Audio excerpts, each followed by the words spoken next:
Be all varsity on that side and JV on that side. Yep. Good evening, ladies and gentlemen. Welcome to tonight's round between both the New York American Parker String, Bailey, and Mario Gonzalez. At this time, please stand for our national anthem. The national anthem tonight will be sung by Emma Thompson, Aitkin High School senior.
Aitkin Wrestling welcomes you to our matches tonight.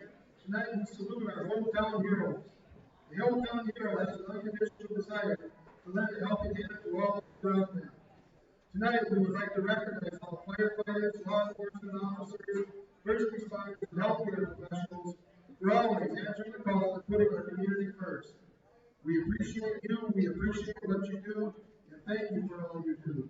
Let's give a round of applause for all our hometown heroes.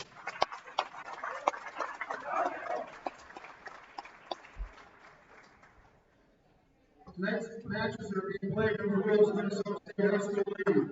All spectators are expected to do their part to keep this game in the high level of good sportsmanship toward the athletes, coaches, and officials. A special thank you for the efforts of our officials for tonight's matches. Officials play an important role in every contest to keep our events fair, safe, and fun. Without officials, we cannot have these events. Thanks for your cooperation, and let's all do our part to help student athletes have a great experience. In the first match, we will have Berkeley Hewitt versus Parker Spring squaring off with Holy Falcons.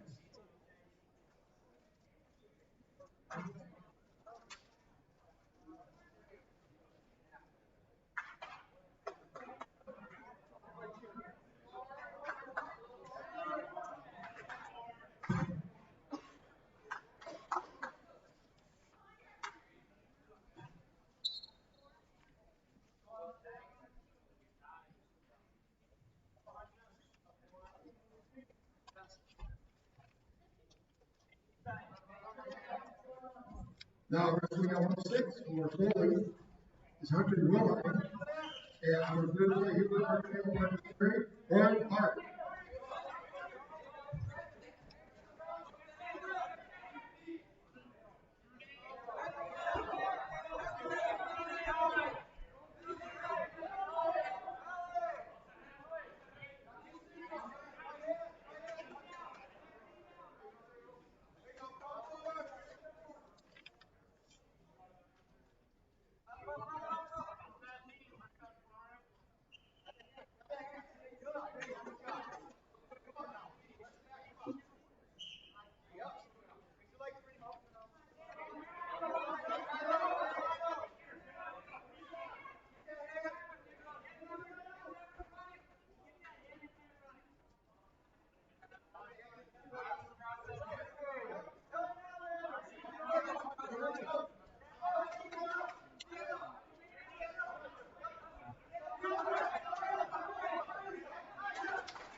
After the first period, Hunter Willine leads by a score of 3-2.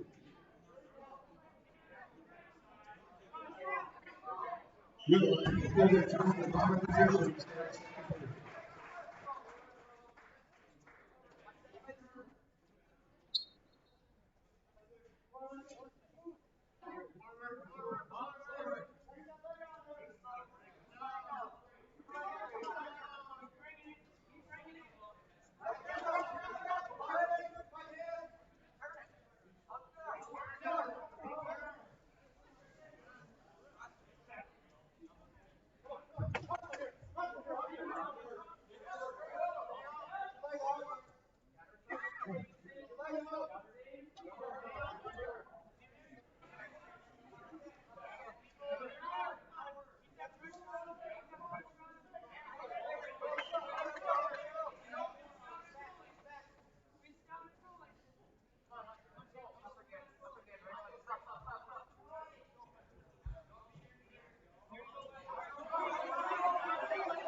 Leading the 106-pound wrestling score 7-4, and goes to Hewitt American Workers Fair, Ed Hart.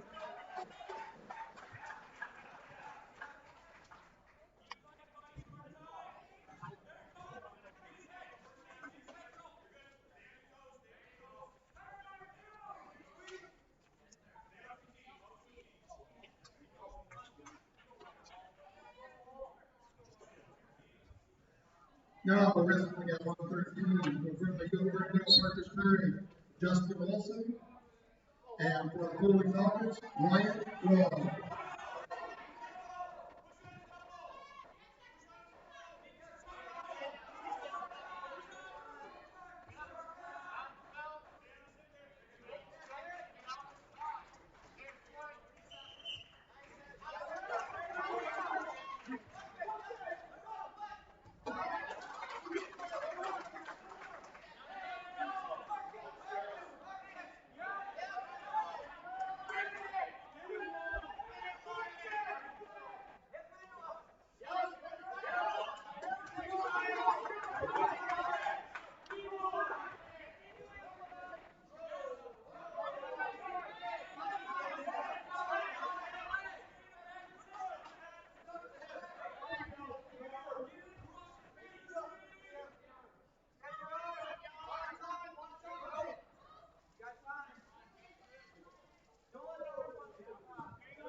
Justin Olson receives the neutral position, starts second period. Score is 5-0 favorite black ball.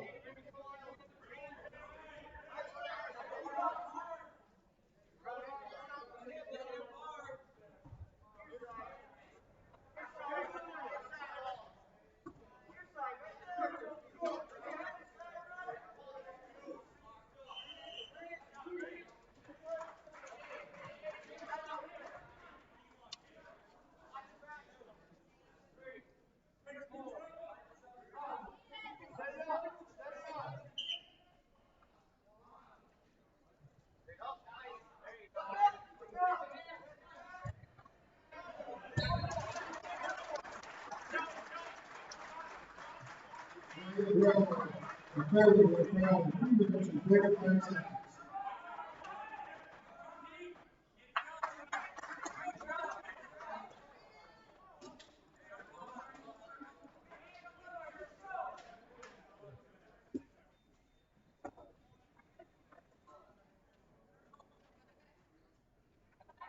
Now, wrestling at 120 for Florida, Tyler Willoughby. And for the Human Burial Partners Grave, Bennett Arsenal.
Score 7-0 after the first period. Tyler Willoughby in the lead.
Winning by fall in 1:43 minutes and 17 seconds. Move the U.S. Regional Partner Player of Bennett, Arsenal. No, it wasn't. Oh, that was good.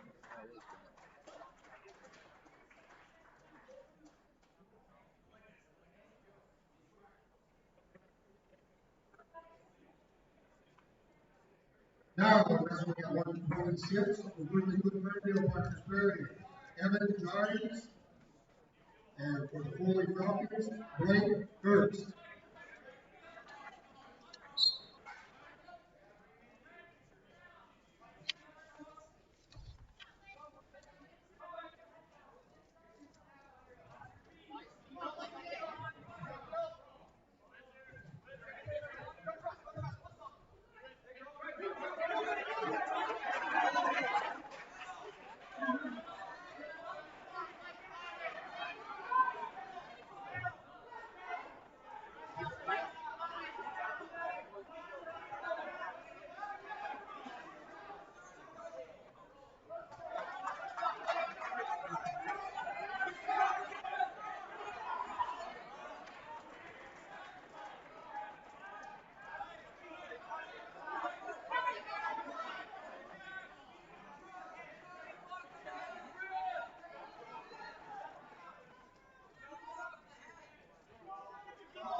Winning at 126, by fall 1 minute and 26 seconds.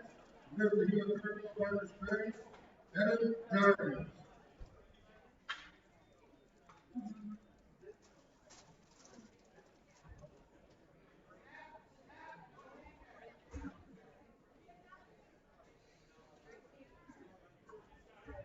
Now, wrestling at 132, move the U.S. Regional Partner Player, David Gregory. And for the Foley Falcons, Kate Hansman.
At 132, winning by fall 1 minute and 40 seconds. Move the U.S. Regional Partner Player, David Gregory.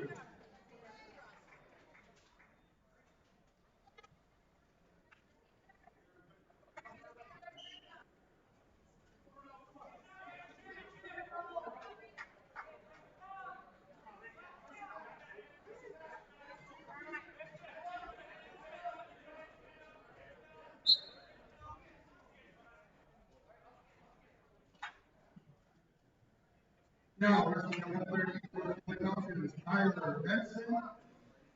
And for the birthday unit from Riverdale, Marcus Perry. Reese Thompson.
After the first period, Reese Thompson leads the match 1-0.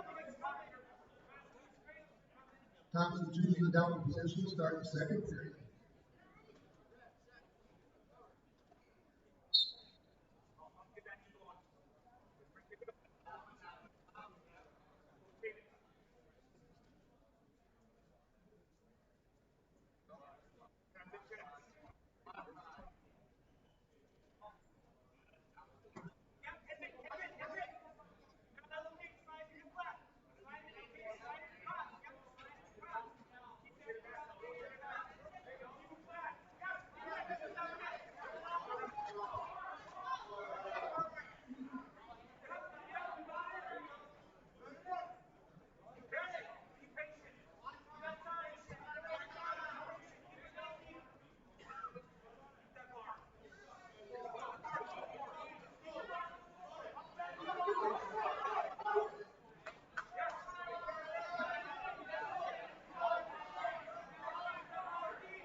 After two periods, Reese Thompson of Birthday Unit leads by a score of 7-0.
Now, wrestling 145, Marcus Perry, Blake Sumstead, and Foley Falcons, Evan Miller.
Evan Miller leads with a score of 5-0 after the first period.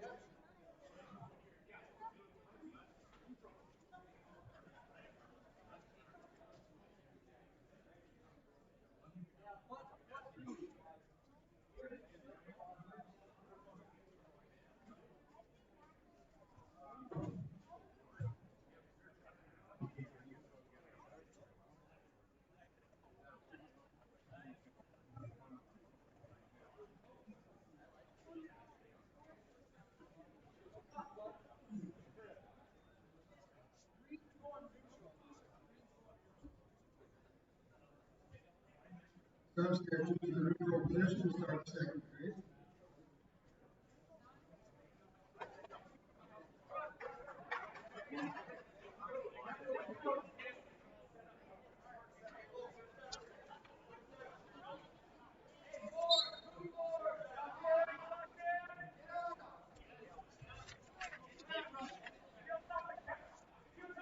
Miller chose the neutral position to start the second period.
Miller Foley has lead 10-0 after the second period. Sumstead in the neutral position in the third.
Shit, John Boy, how are you?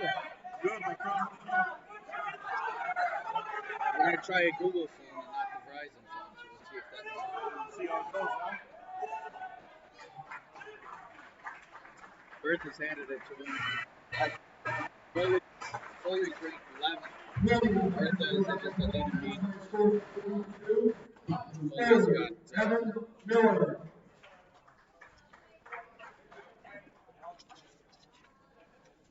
there's my rankings on here. Foley doesn't have any rankings on here for individuals. Bertha got a few kids ranked. Yeah, that's a friend of ours. Now, referee to the public company, Alex Jensen. Bennett pinned his kid. Yeah. Avasti didn't wrestle. Holden Truex. Truex is from Bertha, right? Yeah. Yeah. He's 10th grader.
she gets.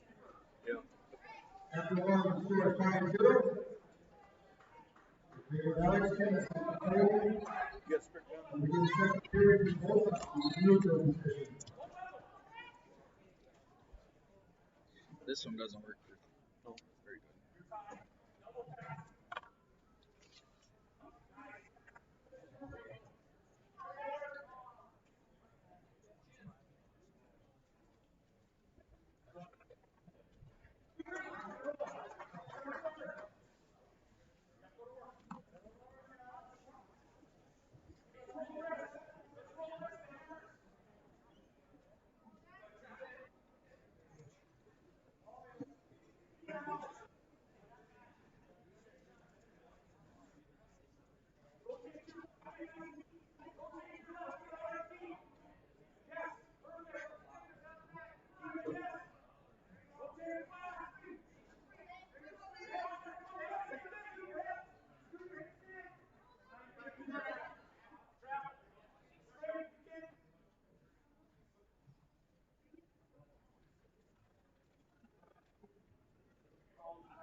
At 1:52 to go in ball, 3 minutes and 24 seconds from goalie, Alex Jennison.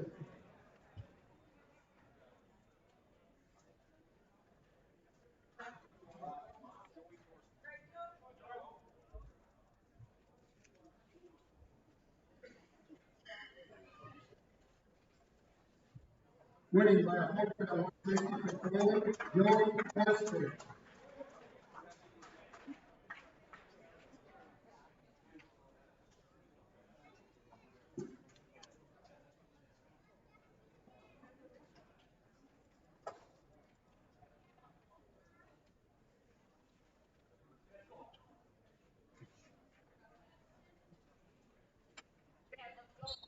Now wrestling at 170 for goalie, Chance Jones.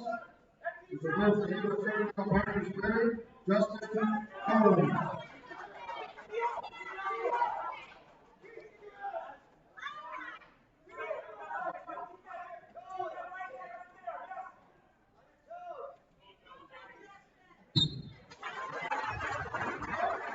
Winning by 44 seconds at 170 for goalie, Chance Jones.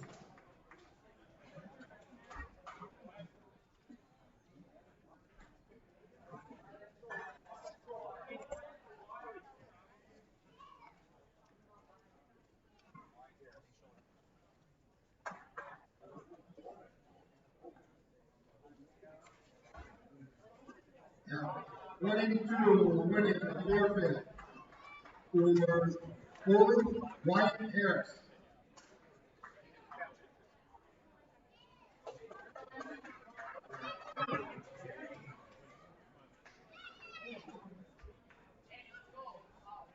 At 185 winning on the forfeit for goalie, Andrew Betcher.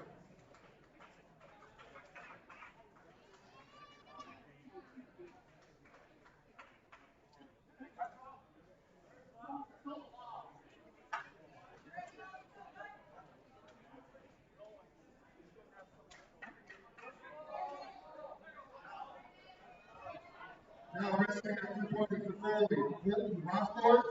Reverse the heel for the Partners Grade, Brayden Champ.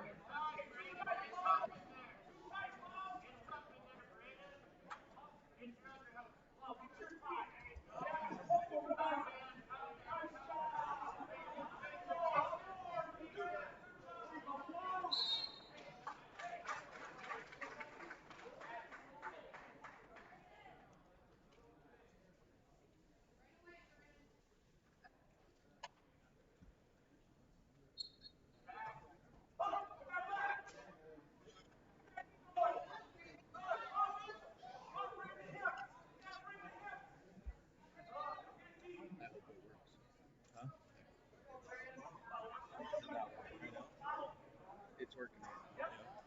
I haven't gone live yet. Is that a different box? It's the same box. We're just using this software instead of the Verizon.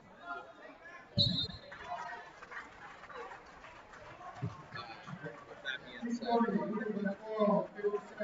this is my first time using it. So See how it works? last time by myself, I got 4 times. I had to catch myself from swearing. Yeah, heavyweight, winning by forfeit, number 4, All right, I'm gonna go live. Liza Novak.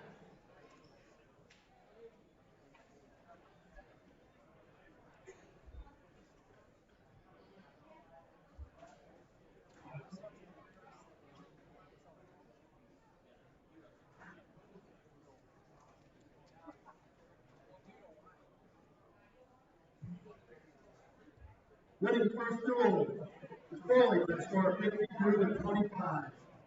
Next duel will feature Bertha Hill, Hunter Spring versus the Aitkin Gobblers.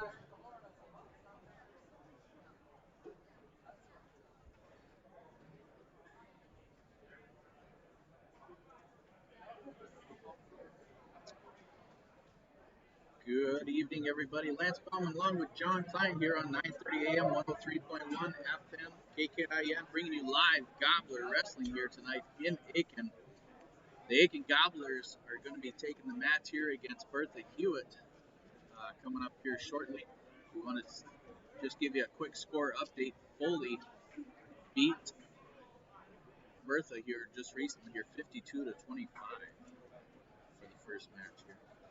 As always, we want to make sure we say thank you to all of our great sponsors here at Aitkin for Aitkin Gobbler Wrestling, Aitkin Wrestling Club, Logico Sewer and Excavating, Pine Insurance Agency, the Tire Barn, Cummins Jansen Realty, the Eye Care Centers of Aitkin McGregor, the Aitkin Body Shop, Gascam Brothers Well Drilling, Palvex County Market, Enbridge, Relax Energy Cooperative, River Oaks Dental, Security State Bank, Bay Lake Marine, Security State Insurance, Guide Point Pharmacy in Aitkin, Brandel GM in Aitkin, Riverwood Healthcare Center, Wides Major Appliance, Dotsler Power Equipment, and always we want to say thank you to Enbridge Energy for being the Enbridge Energy sponsor for the Energy Wrestler of the night, and also the big deal sponsors of the evening are Brandel Motors, Riverwood Healthcare Center, Willie's Marine, Pizza Ranch in Baxter and Little Falls, Whippler Precast, WW Thompson Concrete, Brainerd Big Deal Auctions, Cuyuna Regional Medical Center, Cuyuna Kayaks in Cross Lake, Relax Energy Cooperative, Advantage Seamless Gutters,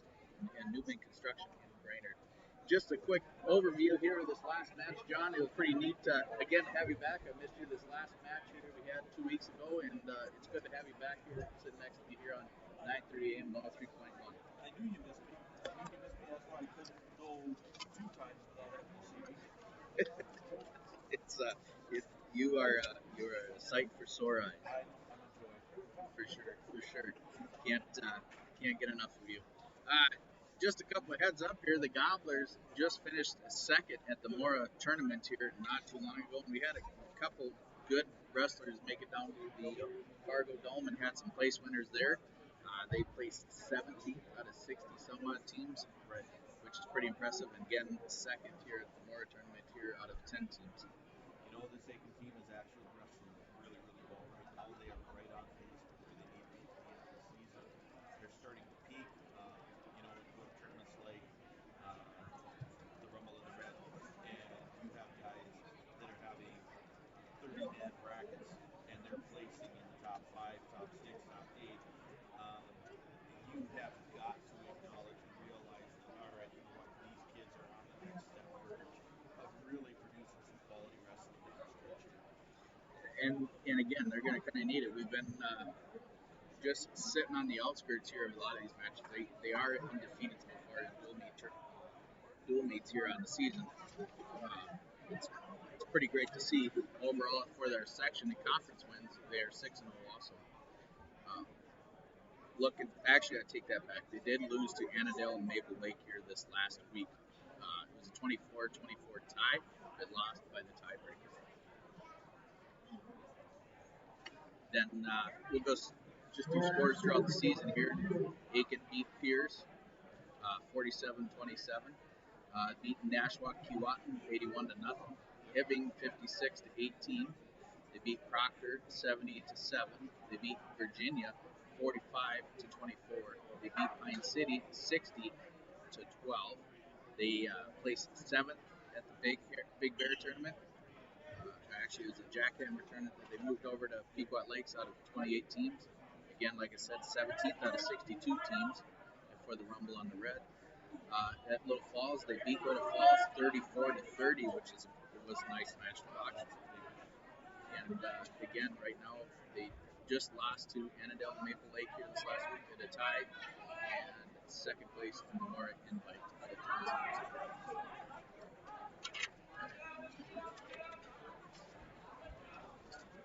Let's go through the lineup here, John, for the Gobblers for tonight. The Gobblers are going to be kicking off at 106 pounds. It'll be Jacob Benson-Vick again, a 10th grader for the Gobblers. Nice young kid, got lots of talent, lots of skill. A extremely smooth young wrestler. You watch his transition from position to position is very, very smooth. He just kind of floats across the mat. It's fun to watch. Yep, and then at 113 pounds, John Pilarski. Again, we're going to say John, not Johnny. He's grown up to be close to a 10th grader right now. He's living in 9th grade, but we'll start calling him Mr. John Pilarski. Hard to call him. I've been calling him Johnny since he was about 4 years old. All right, so you got John Pilarski. That's a extremely technical wrestler. Yep. He's got fantastic kinesthetic awareness. He knows where his body is all the time on the mat. You see that as he flows through his techniques. John Pilarski, he's a quality kid. He's going to be something to really watch here in the next couple of years. Again, coming in tonight as a freshman at an 82 record. Yep. At 120 pounds, Kyle Hacker. Another nice young wrestler, very, very strong. The thing I like about Kyle is from last year to this year, he spent a lot of time in the off season wrestling in some of the private gyms, just spending a lot more time on the mat. You see that in his technique this year.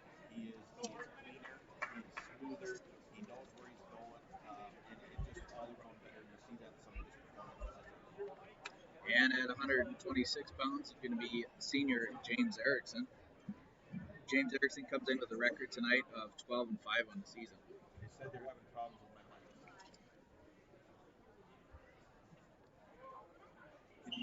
There, I'm going to turn it up just a little bit more there. We'll try it and see if it comes through. All right, we'll see what quote we get from out there in the world. So we'll see how it comes through and see what we get. Sorry folks if you can hear me, we're having some technical difficulties and we'll see what's going on there.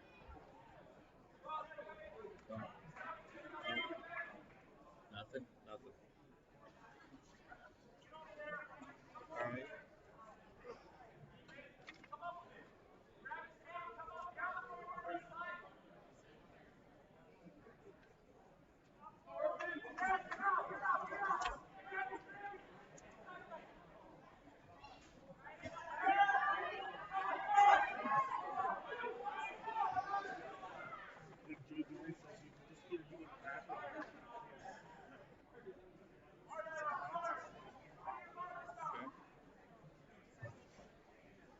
Thank you, JJ, for giving us a little bit of heads up there, texting us from the computer.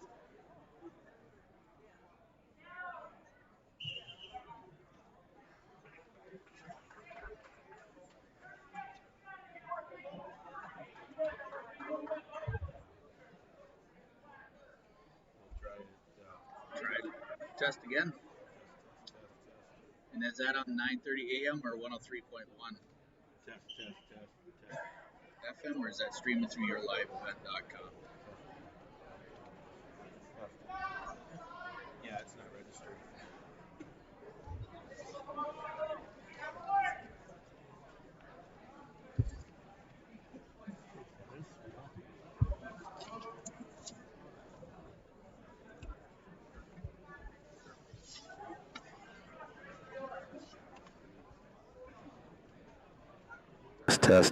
Testing 1 2. All right, let's go ahead and check on that. Can you hear me? It looks like that must be registering now. I can see it coming up on the... Okay. All right. It looks like, folks, it looks Should like be a I'm little on. better. You know, but that's all right. I've been married 23 years. I'm used to people not hearing me. So, all right. No, hey, that's so. Just again, real quick. You know, we talked a little bit about Jacob Benson-Vick, quality young kid, super smooth. We talked about John Pilarski growing up and his kinesthetic awareness. You know how smooth that kid is. Kyle Hacker, his growth on the mat and some of the things that he did extra in the off season to hone his technique and stuff. Next on the list, James Erickson. What do you think, Lance? James has been always a phenomenal wrestler growing up through the season with him and his brother. James comes in tonight with a 12-5 record with 17 matches. He is very overall varsity wins is 33-25 in his career, and he's been a big deal wrestler. He's been an energy wrestler for the Gobblers here. I think he's going to have a very good. He'll have a tough match tonight, but been producing pretty well for the season. Yeah, he's one of those guys that can catch you from anywhere with his hips. He's good good with his throws, and he's kind of fun to watch. He's got good hips out there on the mat. Then as we move up, we're going to go up to 132. I'm sorry. Trying to get my papers all sorted back out here, and I got a mess. But we're going to go up to 132. We'll either have Nathan Trotter or Kenny Erickson, both freshmen for the Gobblers. Yep, and they're both sophomores. They're both quality guys. Nathan Trotter just missed the state tournament last year. Kenny Erickson, another kid that a lot of times wrestles way beyond his years.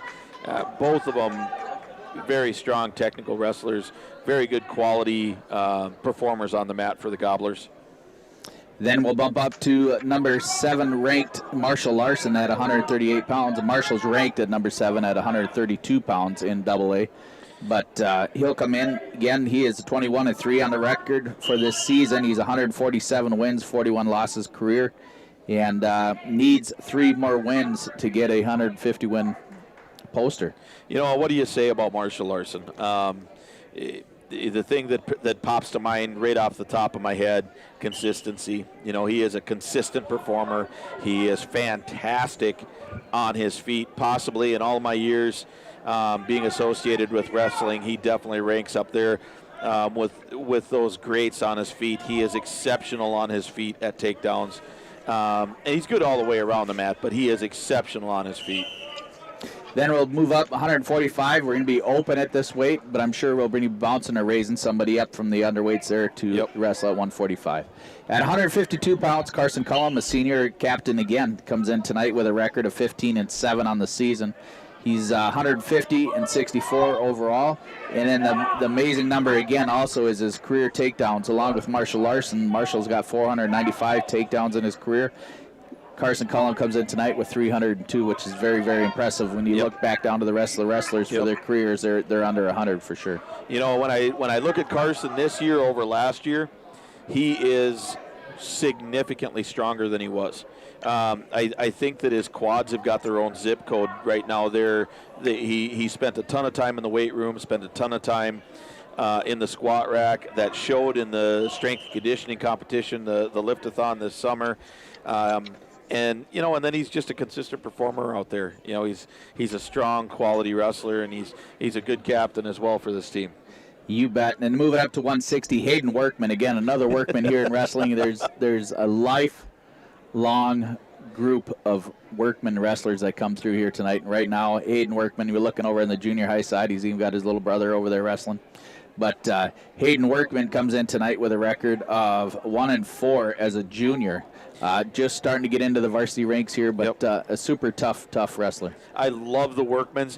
I think there's been a Workman wrestling on the Gobblers team since I was in high school. You know, I would say so, yeah. Yeah. I think so. You know, and I absolutely I love the Workmans. I don't think there's anybody out there that is going to intimidate a Workman on the mat, and they have, hands down, they wrestle with just that right amount of nasty. You know, they're great sports and they are fantastic competitors, but they wrestle with a little bit of nasty, which is fun to watch. It is. Moving up to 170 in the guillotine, he is ranked at number 8, Jacob Williams, a 9th grader for the Gobblers. He comes in tonight with a record of 15-7 as a freshman, and it's pretty impressive. And we'll either have him or Jack Grell, a junior, for the Gobblers at 170 tonight. You know, Jacob Williams, what do you say about this kid? First of all, he's a man-child. 175 pounds as a 9th grader. Or 170 pounds as a 9th grader. I've watched him on the football field. The thing I see with him this year, last year he seemed to get just a little bit gassed towards the end of the matches. This year it seems like a different Jacob Williams on the mat. He is driven, he is motivated, he is pushing, he is competing on a much higher level, and it's a lot of fun to see. It is, and he like we said it before too, he's like a man-child. Yep. It's fun to see him just come in and dictate, and he's not afraid to try stuff either. Right. He's a confident young man and comes out and dictates and gets it done on the mat, and it's very, very impressive. You know, this is a kid that's a 9th grade kid that really should not be competing against 11th and 12th graders at this particular weight class. But he's not only competing, he's being successful at this weight class. He is. You know? As a young kid, again, at 170, I mean, there are a lot of chiseled young adults wrestling out there in high school wrestling, it looks like, and it's very impressive to see. Jack Grell, super strong kid, very, very good wrestler, a lot of fun to watch. He is a quality wrestler as well. Yeah, you bet. Jock Grell comes in with an impressive record, too, of 17-5 on the season so far. Yep. Moving up to 182 pounds, Dan Descent, a senior for the Gobblers. Flat out powerhouse. Dan Descent, just like his older brother, is a absolute powerhouse. Probably, in my opinion, one of the most competitive kids on the team. He hates to lose, and he shows it if he does. You know, and I love to see that kind of passion in a kid. You know, he's definitely becoming a much better wrestler. He's learning things. He's doing things right. But man, is he strong. You bet. And then he hasn't got to spend a lot of time up at the varsity level to run at wrestling. He's always been back up and behind in the JV level. Right. But coming in with a record now tonight of 5-3, it's still pretty impressive. And again, like you said, he's a powerhouse, chiseled, strong kid, and does the basics very well. Yep. Moving up to 195 pounds, the red-headed wild man himself, Zach Leidinger. Zach Leidinger, he's just a fun kid to watch out there on the match. Flexible. You can't say enough about that young man. He's just a super good kid. Well, and that's what I was going to say. You know, you can talk about Zach's wrestling all day long. You know, he is a technical kid. He's very, very conservative. He doesn't like to do something unless he's sure he can get it. You could talk about him on the mat all day long, but one of the things that I find so impressive about Zach Leidinger is what kind of a young man he is. He is a quality young man. Super nice, extremely respectful. It doesn't matter what sport he's doing. He is a quality young man. You bet. And now coming up to 220, we're going to have Nathan Stifter, another senior Gobbler. Nathan Stifter, you know, he's had some adversity. What I love about him is his tenacity. He is out every day. He is practicing every day. He goes out there against some of the biggest guys on the mat. He doesn't flinch. He doesn't shirk his duty, doesn't shirk his responsibility. He goes out there and puts 110% every match, whether he comes out on top or whether he's going out against a top-ranked wrestler or a guy that maybe isn't ranked. He wrestles the same every time. He goes out there and puts 110% on the mat, and you got to love that about a kid like Nathan Stifter. You bet. You know, he's been struggling a little bit trying to cut weight, and he's cut an abundant amount of weight to get down to 220. Yep. And, again, he comes in with a light record of, I believe it was 4-2. He's only been able to wrestle 6 matches after making weight here and get down there. So that's nice to see.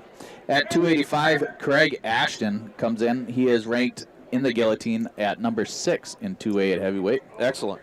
You know, Craig Ashton is probably in my opinion, he's one of my favorite kids to have ever coached elementary ranks. He's the only kid I ever coached that came on the mat as a 5th, 6th grader that I was a little bit nervous about working with because he was so strong. He had a crash that came out of nowhere and just would ring your bell. He is tenacious, he is strong, but he does not wrestle like a heavyweight. He wrestles like a middleweight, one of those lighter guys. He is so light on his feet.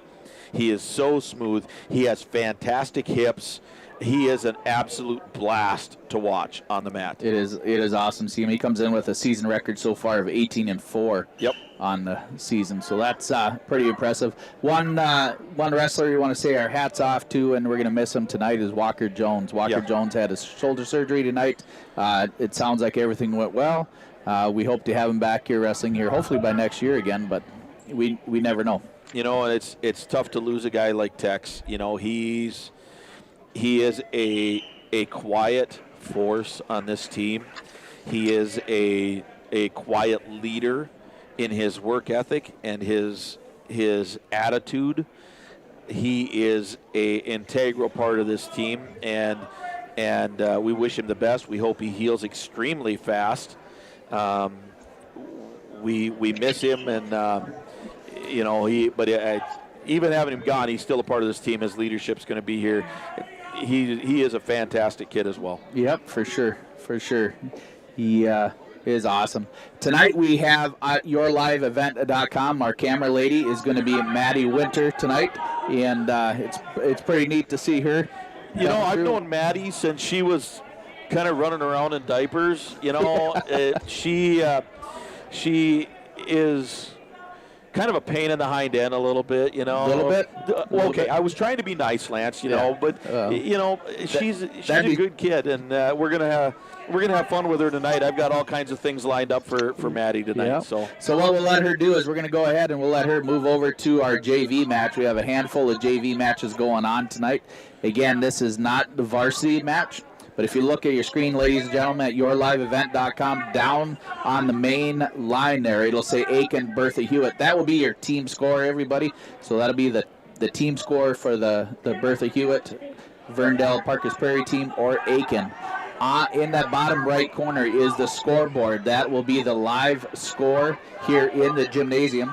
It'll have the time on the top, the team score right below home and guest, and then you'll have your weight at 106 or so on and so forth there in the middle, and then it'll be individual match score down below there. So again, only your team scores will be up on the main screen.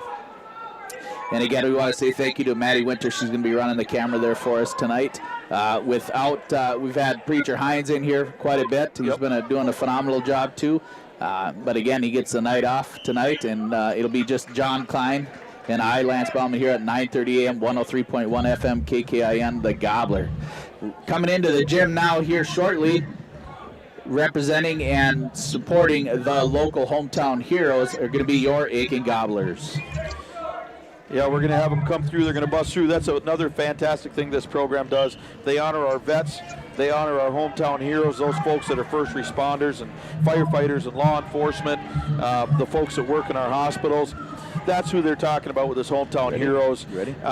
You know, both Lance and I have spent years working in the law enforcement business, and we are so thankful for a program that recognizes the sacrifices that our first responders make every day. And here they come in, led by looks like our honorary captain for the night, Little Jones, right? Yep. With all our great sponsors, make sure you pay close attention and thank those supporters for being a part of tonight's action. It's time to head out for the call with our play-by-play announcer. Thank you for tuning in for our local sports action. Sorry, everybody out there on 9:30 AM, 103.1 FM, KKIN. I did get a new phone here, so hopefully we don't get cut off from the air there, but I apologize for the new intro for the rjbroadcasting.com. Again, we want to say thank you to all of our great sponsors, starting off with Enbridge Energy. They do a great job of doing everything for all the Gobbler sports here in Aitkin. We give out an Enbridge Energy Wrestler T-shirt of the night, which is phenomenal. And then also our big deals. Our big deal sponsors are Brandel Motor, Aitkin in Aitkin, the Riverwood Healthcare Center, Willie's Marine in McGregor, Pizza Ranch in Baxter and Little Falls, Whippler Precast in Pine River, W.W. Thompson Concrete Products in Brainerd, Big Deal Auctions.com, Cuyuna Regional Medical Center, Crow Ring Kayaks in Cross Lake, Mille Lacs Energy Cooperative, Advantage Seamless Gutters, and Newman Construction in Brainerd. And those are our big deal big deal sponsors for our big deal wrestlers of the night. And also our scoreboard sponsor of the night is Brandel GM in Aitkin.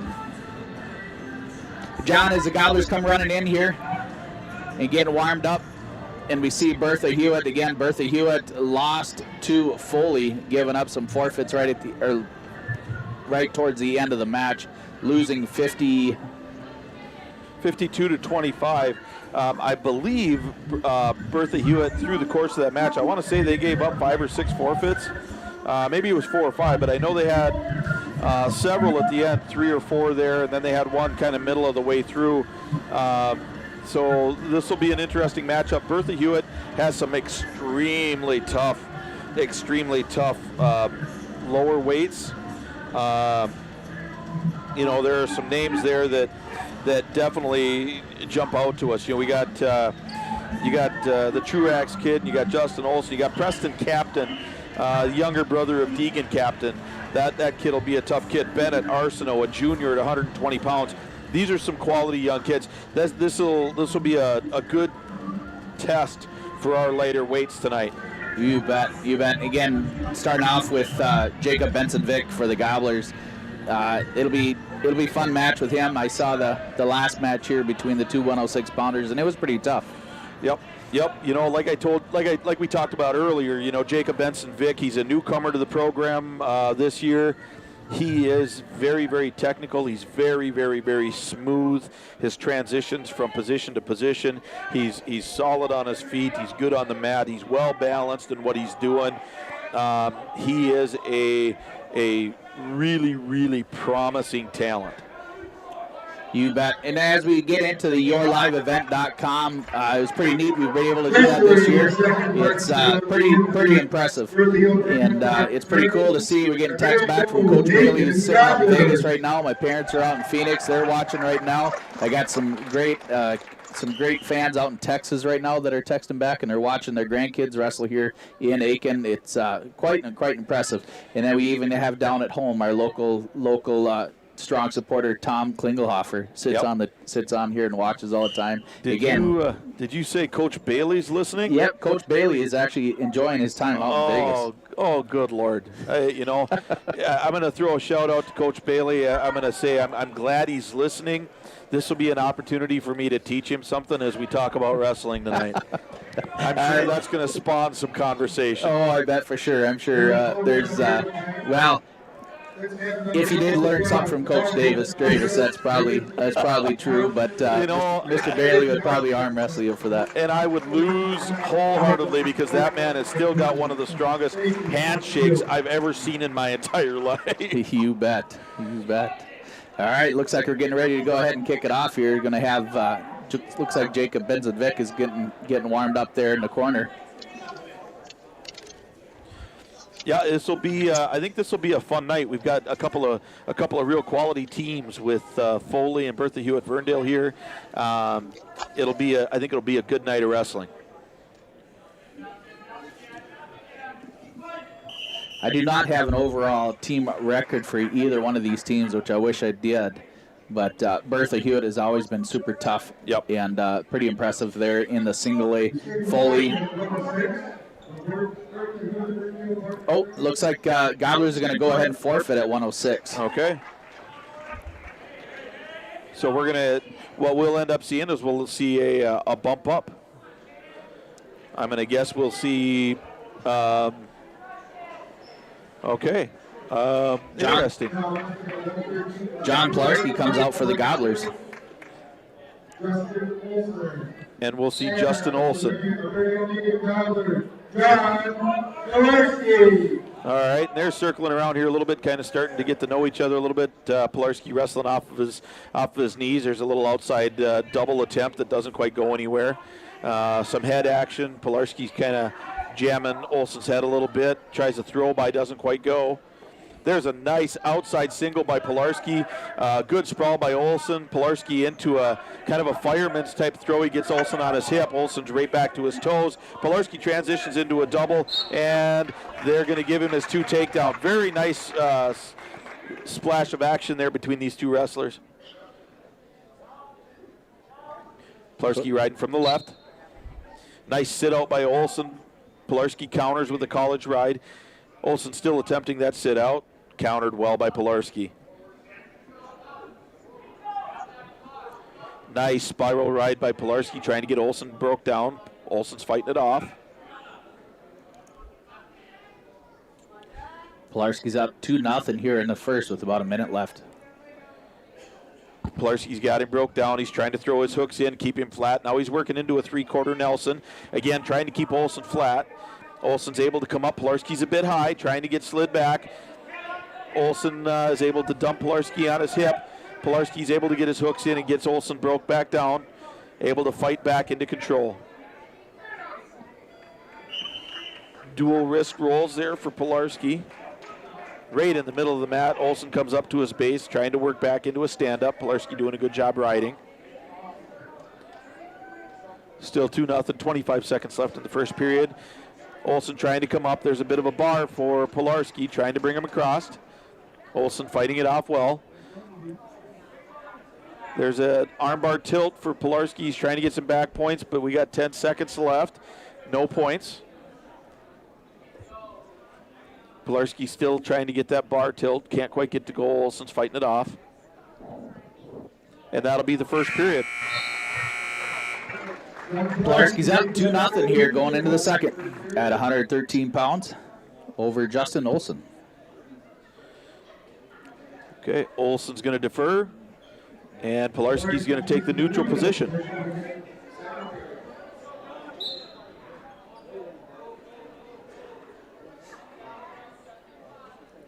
We got more of the same. Pilarski wrestling off a knee up into head control. There's a snap down for Pilarski. Olson gets a little bit of sprawl. Olson in deep on a double. There's a little bit of a hip throw. That's kind of a chin toss by Pilarski, but off the mat. We'll come back to the center of the mat, both up. You're listening to 930 AM, 103.1 FM, KKIN, The Gobbler. You do that so well, Lance. Thank you. Thank you so much. Nice double for Pilarski. Right towards the edge of the mat here. He gets Olson broke down. Score 4-0 with a minute and a half left in the second period. Pilarski works at half. Olson comes up to his base. Peels that half off. Working up one leg. Goes into a sit out. Pilarski follows well. Pilarski again kind of rolling that spiral ride. Olson comes up to a stand-up, fighting those hands. There's a hip dump by Pilarski, brings it back to the mat. Well done for Pilarski. He's riding very, very well, controlling things extremely well from the top position right now. Olson's working his way back up. He's got one foot up, trying to come up to his second. He does, but off the mat. They'll go back to the center of the mat. Pilarski still in control, 4-0, with 41 seconds left in the second period.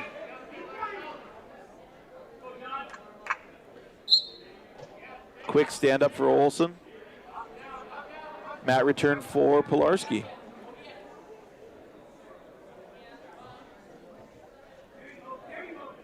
Very good riding by Pilarski. Olson comes back up. He's on both feet.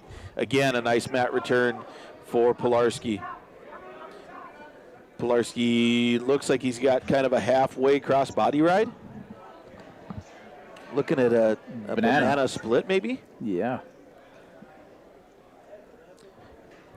He is a little bit high. He's just a little bit high. We got 5 seconds left. Pilarski's got it, but he's not going to be able to score any points with it. He'll be leading 4-0 going into the third period. And Olson's going to take the down position.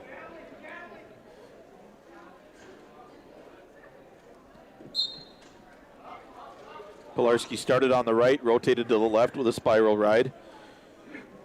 Gets Olsen broke down. Pilarski rolling that left wrist. Olsen gets it free. Olsen tries to come up into a stand-up. Pilarski gets a little bit far forward, but is able to slide back. Nice spiral again. He gets that inside leg hook he's going to look for, and he's got it. It's kind of a bulldog there. He had it. It didn't award any points, though. No, I think he was covering his own shoulders and unable to expose the Olsen's shoulders. Olsen in a nice sit out there. Yeah, he's been really good at that. He just couldn't take it to that next step. Pilarski's got him broke down. Now he's got him flat, got his knees pinched.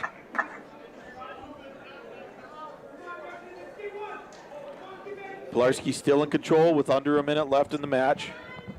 He's got Olsen flat in the middle, right in the middle of the mat. 50 seconds left in the third.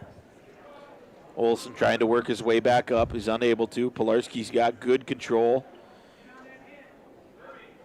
Maintaining good control. He's got a leg hooked. Crossface. Locking up a cradle. Can't quite get it. Olsen counters that. Spiral ride for John. Now he's up a little high. Granny stand up for Olsen. That doesn't go. Spiral ride for Pilarski again.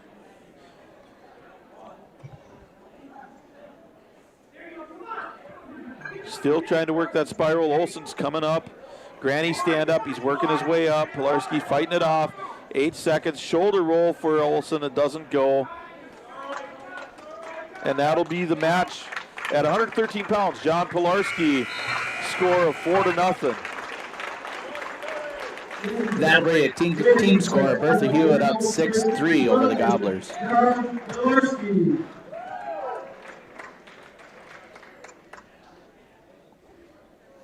Moving up to 120 pounds, it looks like the Gobblers are going to be showing Kyle Hacker.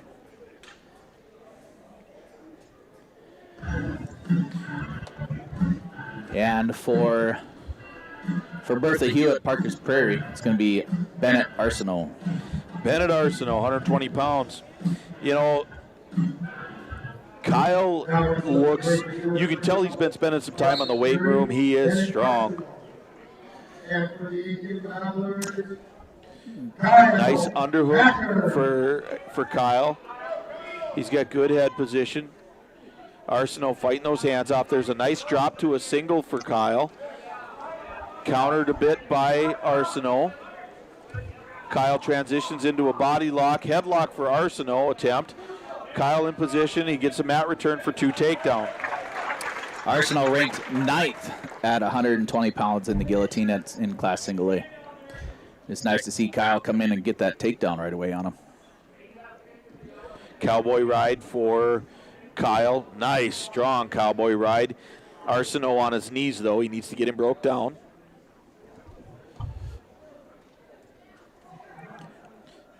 Arsenault doing a good job of staying on his base. Got his head on the mat. Hacker's controlling hands. 58 seconds left here in the first period. Kyle Hacker up 2-0. Stand up for Arsenault. Kyle does have a ball and chain. That'll be potentially dangerous, and they'll go back with Arsenault down. Arsenault set. Hacker's on the right. Hacker again has that seat belt with that arm pulled across the waist of Arsenault. Arsenault reaches back and grabs the head. He comes up now, faces Hacker. Hacker in a single. Arsenault facing. Hacker tries to transition to a double but can't. Arsenault now in a stand-up, right at the edge of the mat. Off the mat they're going to go, no points awarded. Hacker still in control on the top position with 20 seconds left in the first period. Oh, yes. Yep. Arsenault set, Hacker's on the right again. Again, right into that deep waist seatbelt cowboy ride. He breaks Arsenault right down to his stomach. And a big cross face. Arsenault up 1 foot, now back down. 3 seconds left, and that'll be the first period. Ends with Hacker almost getting a bar there, but nothing. Hacker's choice going into the second. He's deferring. Arsenal's going to go neutral in the second period here.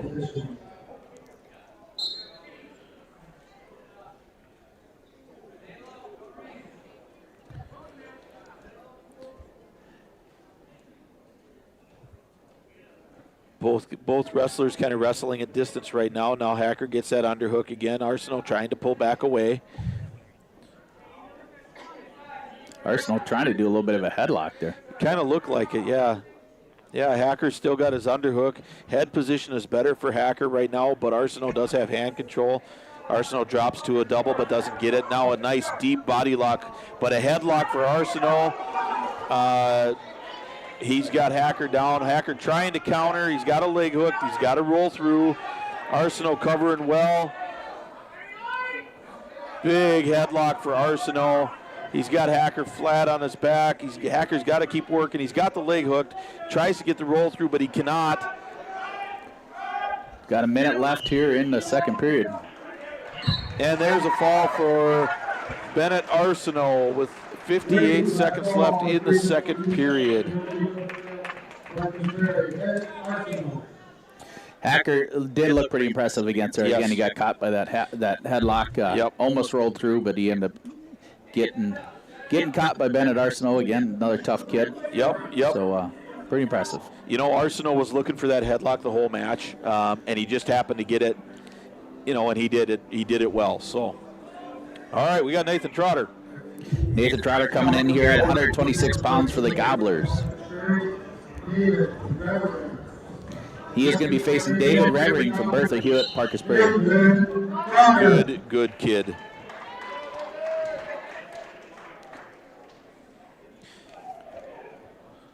Tenth grader, 132 pounds, David Revering. Good, solid wrestler. David won his first match by a fall over Foley's Caden Hansmeyer. And they're kind of just circling each other right now, kind of feeling things out.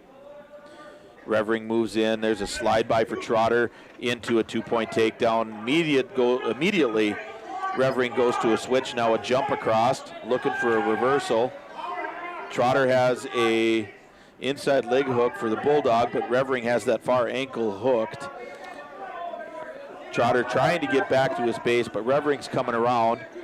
And a 2-point reversal. Trotter goes right into a switch, trying to come around for his own reversal. Revering doing a good job countering, and he's got control. 58 seconds left here in the first period, tied up at 2.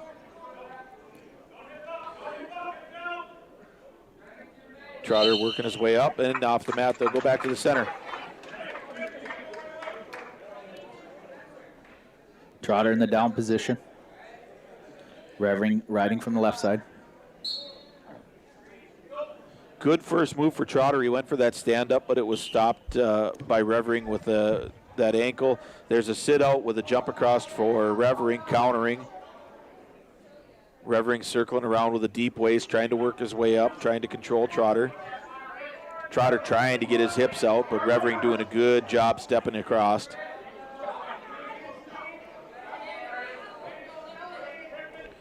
Trotter trying to come up, can't quite come up. Leg hook for Revering. Scores tied at 2 with 15 seconds left in the first period. Trotter trying to come up, cross face for Revering, looking for a cradle. Trotter still working his way up. He's got one leg up, he's got 2 legs up, 4 seconds. Trotter still trying to come up, but he cannot. No points at the end there. That was close, Lance. It was very close, just seconds away from getting an escape. Revering's choice, and not Trotter's going to go ahead and take the down position because Revering deferred. Team scored, Gobblers lead or trailing 3-12 to Bertha Hewitt, Verndale, Parkus Prairie. Revering riding from the left, gets a breakdown on Trotter.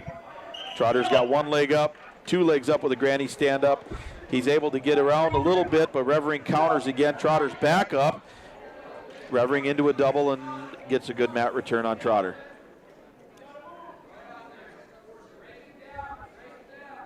Off the mat. And back to the center. Two very evenly matched wrestlers here.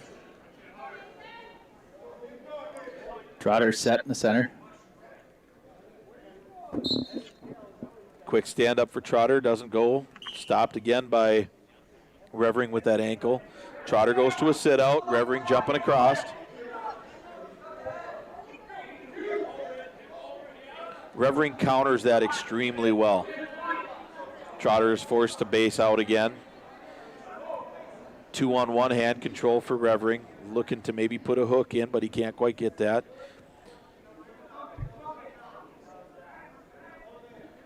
A minute left, score still tied at 2. Good breakdown attempt by Trotter. Now we got a scramble. Trotter gets 2 reversal. He's got a deep bar in, but Revering working his way back to a flat position. But that was a really smooth roll through for Trotter. Trotter hard trapped, and he's going to try to. Whoop! There's a potentially dangerous with the shoulder. Dangerous.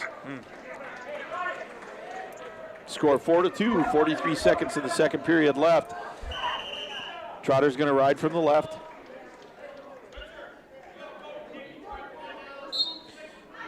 Stand-up attempt for Revering into a switch again, countered by Trotter. Trotter brings that arm behind into a bar.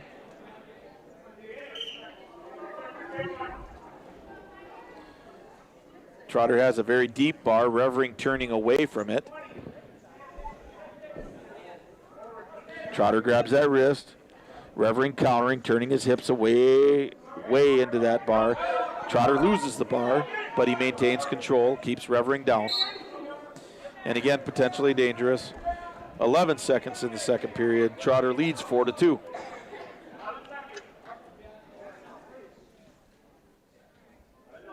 Revering set. Good breakdown by Trotter again, controlling. And we have another potentially dangerous, and he's going to call 1 point for Trotter, or for Revering on that.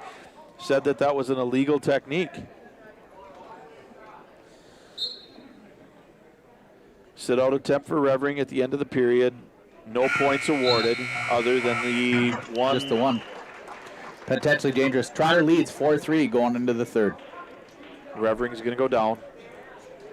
Revering chooses the bottom position to start the third period. Trotter leads with a score of 4-3. Stand up for Revering into a switch. Trotter counters and follows. Revering up into a shoulder roll, countered by Trotter. Trotter on his hip, fighting it off. Legs are hooked for Trotter. Revering comes back up to his base, again being countered by Revering. Trotter high, Revering circling around, trying to shake him down.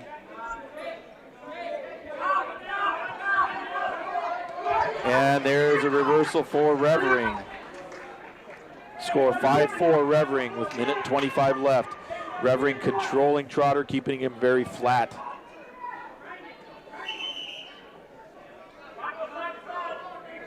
Minutes 15 left here in the third period. Revering with both hooks in for crossbody.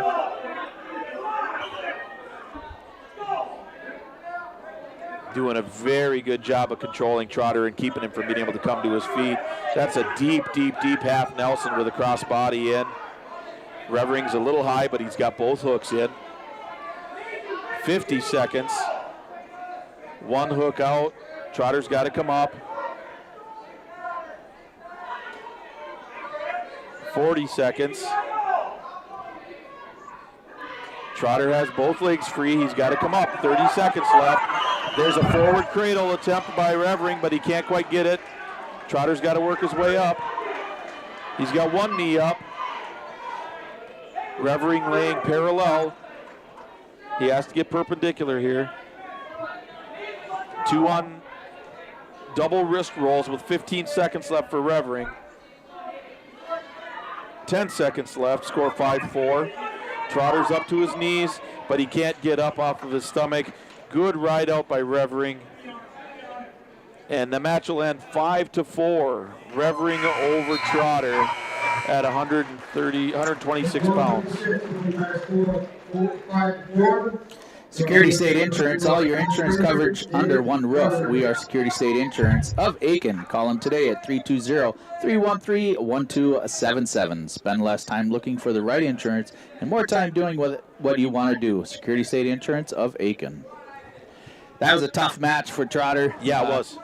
I'm not sure why the official called that as an illegal technique. Trotter had the wrist. It came up towards that chicken wing location. I wonder if he called it because he'd already called 2 potentially dangerous. I don't know.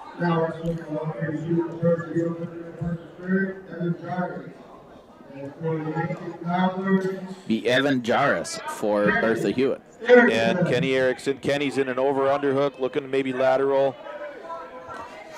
He's got Jarvis. Now he's got kind of a butcher. Now he drops to a forward headlock or forward cradle. He circles around. He gets 2 takedown. Kenny's got a 2-on-1 arm control. Over on the sister stations, boys basketball, Cromwell Wright facing McGregor. And also boys basketball, Pequot Lakes at Little Falls tonight. And we've got our Lady Gobblers are playing down in Bram tonight. I believe that's got about 30 minutes before that starts. Yep. Okay. Kenny has got good control right now. He's got a 2-on-1 right near the edge of the mat. About a minute left in the first period. Jarris coming up, and off the mat they'll go. They'll go back to the center to start. And you're watching live at yourliveevent.com, brought to you by rjbroadcasting.com. Maddie Winter, how you doing over there? Yeah, you still with us? All right. Still with us. 55 seconds left here in the first period at 132 pounds, 2-0. Kenny Erickson. Got a 2-on-1 looking for a bar. He's got Jarvis broke down. He's got that bar across. Now he's got the wrist. He's going to have to get out and circle, but Jarvis doing a good job turning away from it.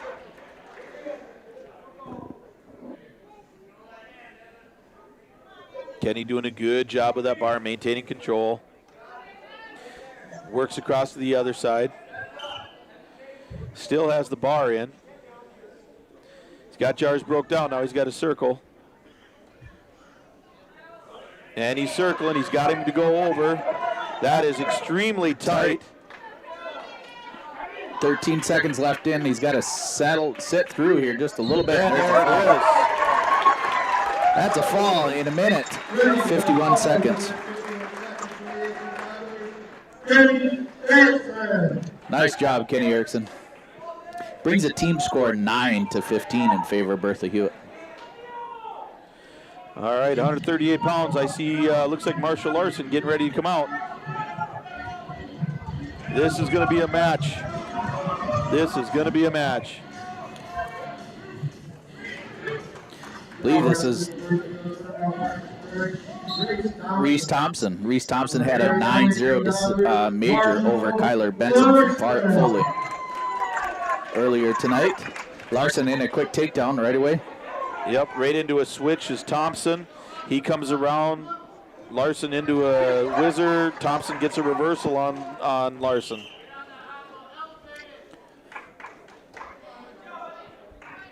Larson trying to come up.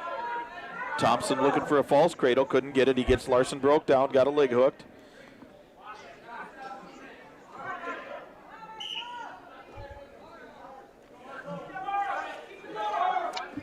Good action, 2-on-1 control. Thompson doing a good job keeping Larson flat there. Larson works up to 1. He's got his leg trapped though by Thompson. Thompson again working on getting Larson flat, and he does.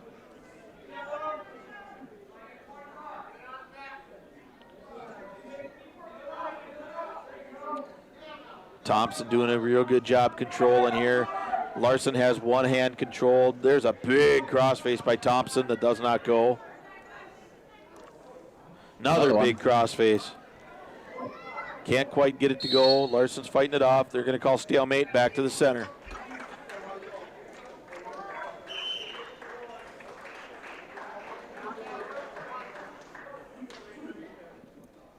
Larson gets set. Thompson on the right-hand side. Granny stand up for Larson. Countered by Thompson. Now into a sit out for Larson. That is a deep college ride by Thompson. Nothing for Larson. Larson flat there in the middle of the mat. 20 seconds left in the first period. Score is tied at 2 apiece.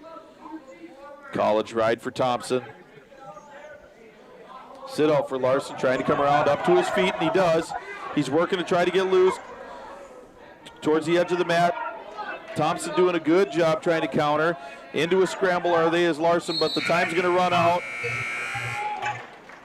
You're going to call an illegal technique on Larson, and 1 point awarded to Thompson. Larson was kicking with his foot there, unfortunately. Yep.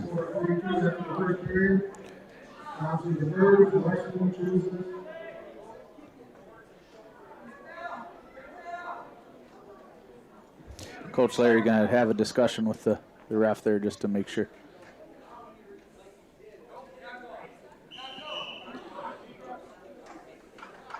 All right. Score now will be 3-2 in favor of Thompson going into the second period here. Both in neutral. Larson working in on the right-hand side. Working on that Russian.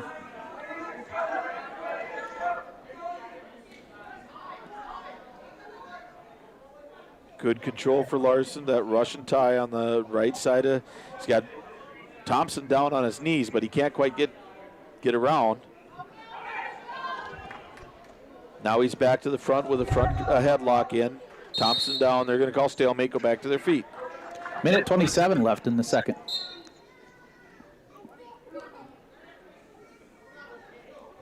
Nice snap down for Thompson. Countered well by Larson. Another shot by Thompson, but Larson gets the go behind for 2-point takedown. 5-3. 4-3. So, 4-3, sorry. That's all right. I have to have help counting too. I got 3 screens that show the score, and I still make up my own. Yeah, but I got big numbers, so I can see those. Larson doing a good job. He's got control right now. He's got a leg hooked. He's got Thompson with his head on the mat, got him on his base. Larson doing a good job control. 45 seconds left in the second period. 138 pounds. Larson leads this match 4-3. Larson got a 2-on-1. He's trying to circle around. Thompson doing a good job fighting it off. Nice crossface by Larson, but Thompson's kind of trying to come out of it on his own. He's circling away from Larson. Larson gets a good breakdown, and he gets back in leg hooked into a college right of his own. Larson's got him broke down. 5 seconds left in the second period. Score 4-3. Team score 9, Aitkin 15, Bertha Hewitt Burndale. Third period, it's going to be Thompson's choice.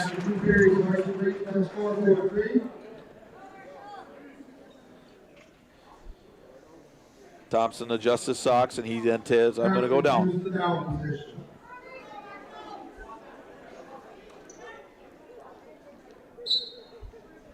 There's a nice spiral ride for Larson. Nice sit-out attempt by Thompson, countered well by Larson.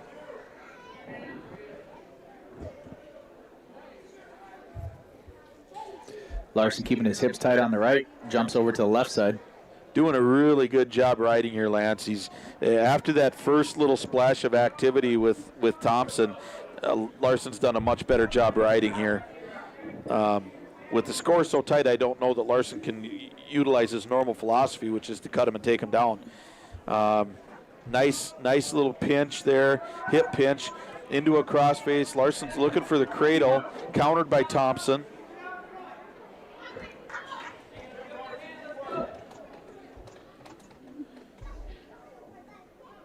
Larson's working back and forth, both sides, about a minute left. Thompson kind of tried that little hip toss where he throws Larson off to the side, but it didn't quite go. Thompson working his way. There's a side roll for Thompson. He comes around, he's able to hook a leg. Larson's trying to fight away. They're going to call potentially dangerous. And let's see what they call here. With the whizzer. Yep, no points. Thompson's still down.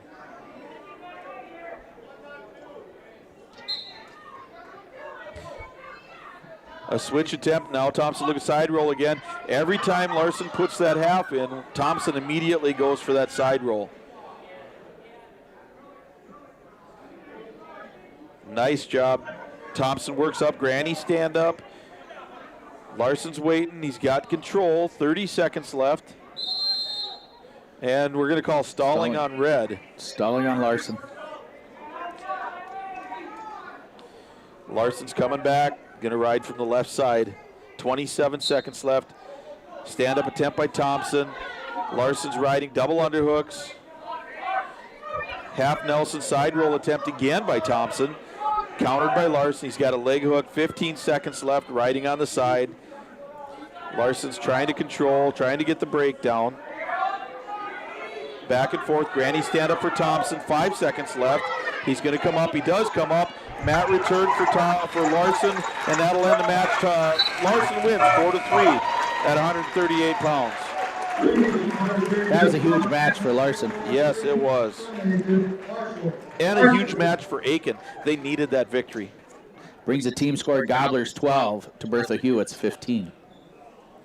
You're listening to 930 AM, 103.1 FM, KKIN, The Gobbler. Brought to you tonight by Hascam Brothers Well Drilling. When you demand high-quality well drilling, you need the knowledgeable team from Hascam Brothers Well Drilling. Put their expertise to work for your home or business, and you will receive prompt and professional service that is always on time and within budget. At Hascam Brothers Well Drilling, your satisfaction is their top priority. There's going to be a forfeit here at 145 for the Gobblers. They're going to forfeit and give Bertha Hewitt another 6. And then we'll see Carson Cullum's going to come out at 152 pounds.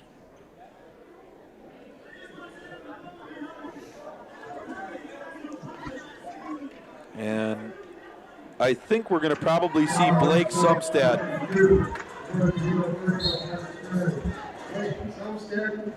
Yep.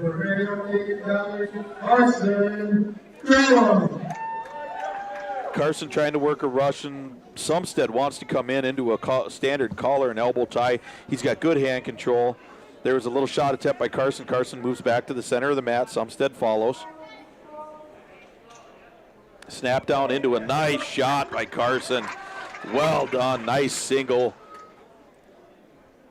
Comes in behind for control. Cullum looking for a 2-on-1 bar. Nice tight ride. His hips are nice and tight. Sumstead coming into a stand-up. He's got hands clear. Cullum looks for a cradle. Sumstead fights it off, and Cullum cuts him.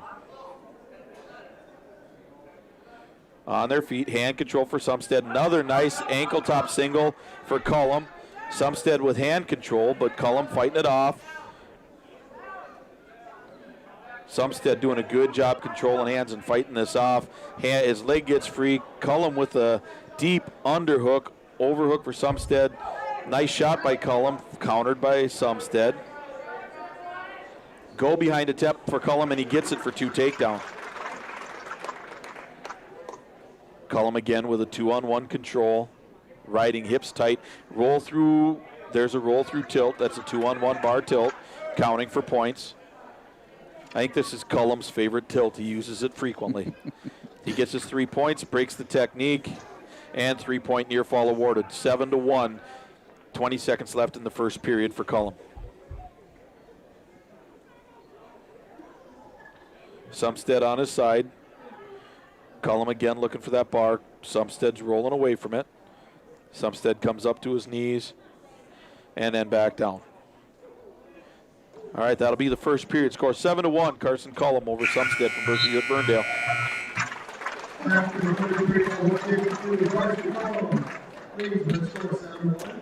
Sumstead's choice going into the second. He's going to defer to Cullum. Cullum's going to go down.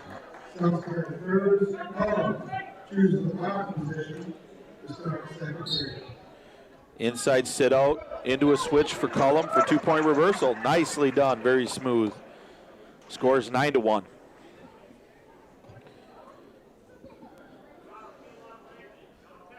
Again, Cullum looking for that tilt. Hips are tight. 2-on-1 wrist control. Sit out for Sumstead. Cullum following. He gets it tight. He stays really tight. He's going to go for the roll through. Sumstead's able to stand up and get one escape. Hand control for Sumstead. Trying to work that Russian. Cullum fighting it off with a lot of head pressure. Sumstead really strong. Cullum controls, goes one way, comes back the other. Hand control for Sumstead is fighting off a lot of this for him. Deep underhook for Cullum. Into a front headlock. There's a high crotch attempt for Sumstead, countered by Cullum. Snap down hard. Looking to go behind. Can't quite get it to go. Sumstead tied on that 2-on-1 right away, but Cullum is able to back out of it. 48 seconds left. Strong hands. Yep. Nice shot by Cullum. Working into a little bit of a Kelly there. Yep. Butcher attempt by Sumstead, countered by Cullum. 29 seconds. Now he's looking to get double underhooks. There's a throw. Very nice Kelly. Very nice standing Kelly for Cullum with 20 seconds left, counting back points. Very nice throw. He's got him on his back. He's got the underhook. 13 seconds, and there's a fall for Carson Cullum. 12 seconds left in the second period. Nice fall for Carson Cullum.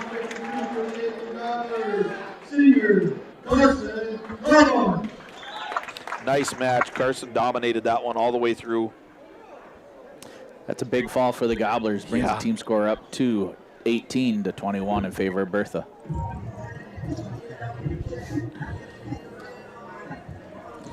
Mille Lacs Energy Cooperative. We provide safe, reliable electricity to make your life easier. We offer energy-wise programs to save you money while helping the environment. Mille Lacs Energy Cooperative is your touchstone energy partner. Gobblers going to go ahead and forfeit at 160. Bertha Hewitt forfeited. Oh, Bertha. Yep, so we've got 6 points for Aitkin. Brings it 20. Should be 24. And now we've got another one. Jack Grell gets a forfeit. At 170. That makes it 30. Well, Mr.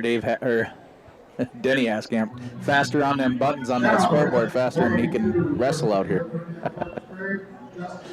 All right, now we're wrestling at 182 pounds. Gobblers, Dan Descent. Nice high crotch for Descent. He brings it in. He gets the lift.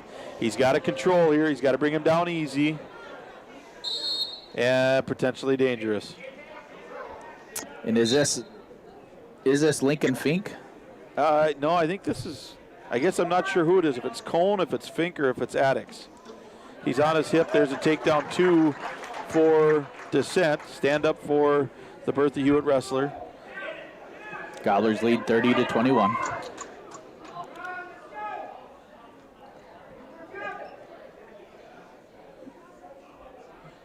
Descent controlling. Bertha Hewitt comes up. Counter for Descent. Gets the mat return, or close gets the mat return. Bertha Hewitt still fighting it off.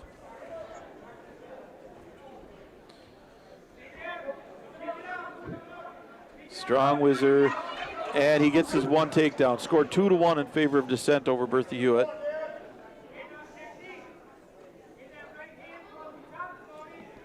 Snap down into a shot, countered by Descent. He gets to go behind for 2 takedowns. He's going to cut him. 1 escape. There's a nice shot for Descent. He gets to go behind for 2. And he's going to cut him again. Well, he tried. Bertha Hewitt spun and grabbed the leg. Descent trying to counter. Bertha Hewitt trying to come around with a 2. They are in a scramble now.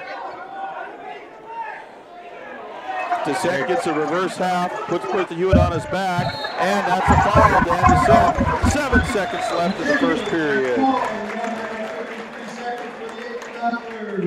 Senior, Dan Descent. Way to go, Dan Descent, buddy. There you go.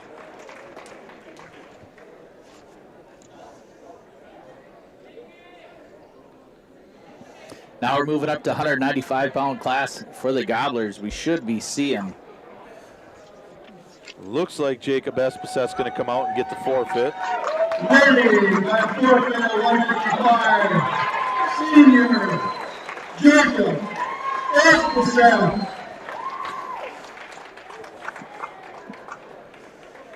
Now we're moving up to 220 pounds here on 930 AM, 103.1 FM, KKIN, the Gobbler. The Gobbler's going to show Zach Leidinger.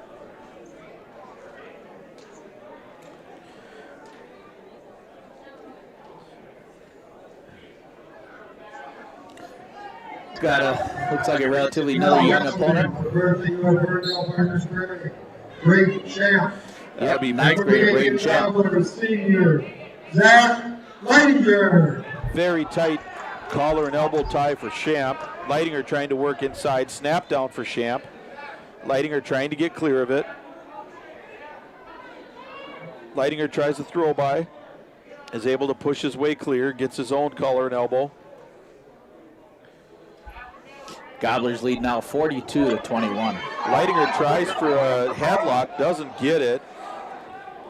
Almost gives up the 2 takedown and back to their feet. You're watching YourLiveEvent.com through RJBroadcasting.com and listening live on 103.1 FM, 930 AM, KKIN, the Gobbler. Body lock into 2 takedown for Leidinger. He's got Champ flat on the mat.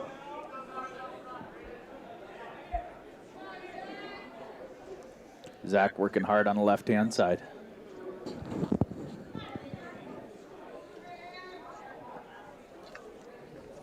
Leidinger trying a head lever, but kind of loses that. Champ counters it well.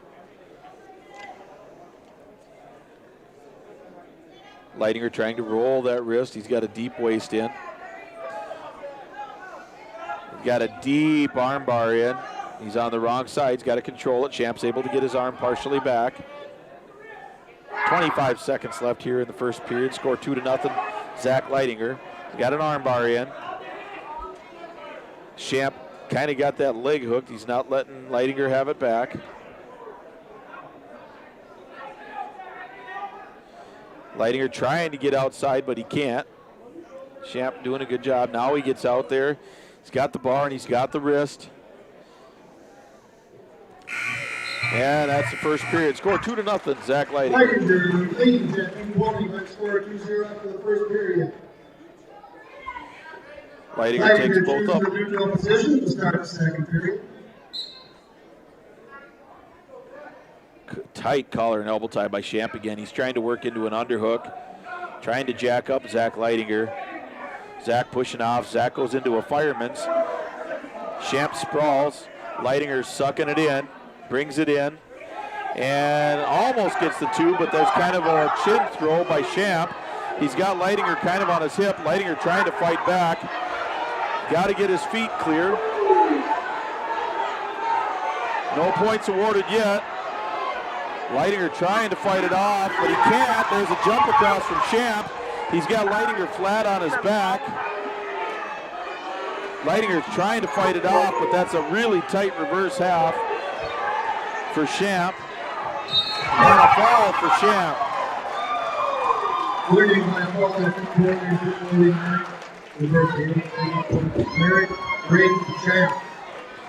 Tough break for Zach, just getting caught, but hats off to Braden Champ. He was able to get his hips in the right position and get over and get that reverse half and pick up a fall over Zach Leidinger. Yep. Brings the team score up to Gobblers are 42, Bertha Hewitt, Verndale, Parkus Prairie 27.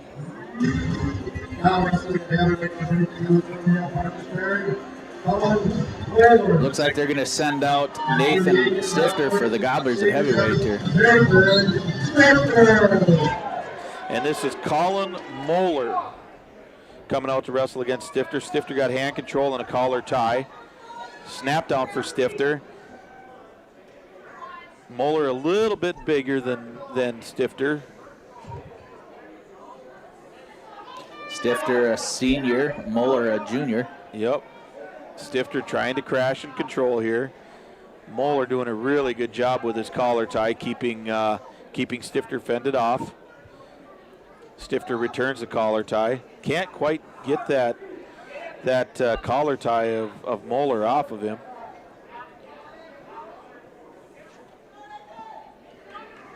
Big crash by Moeller.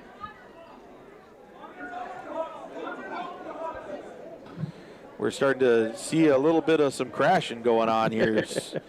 heavy Stifter's crashes. Yeah. Might gotta watch it. Stifter giving up some weight here for sure. It is getting aggressive out there.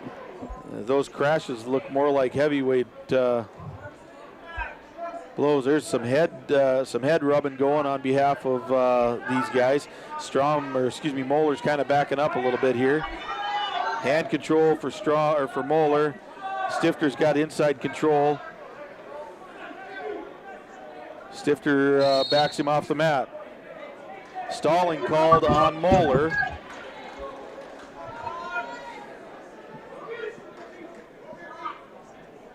The ref having a little conversation with the guys to clean it up. Inside control for Moeller. Stifter tries to pop that up.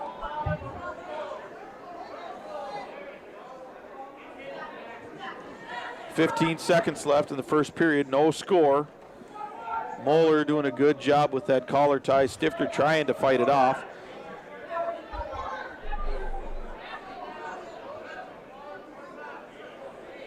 Stifter with inside control now, and that'll be the period. 0-0 score in the first period. Stifter's choice. Going to choose. He's going to go down. Yep. Stifter is in the bottom position starting the second period.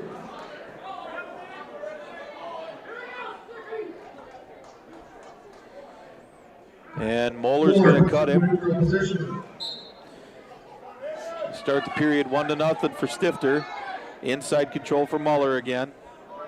Stifter trying to work his way inside. Moeller pushing and jerking real hard here. Getting to be pretty aggressive again.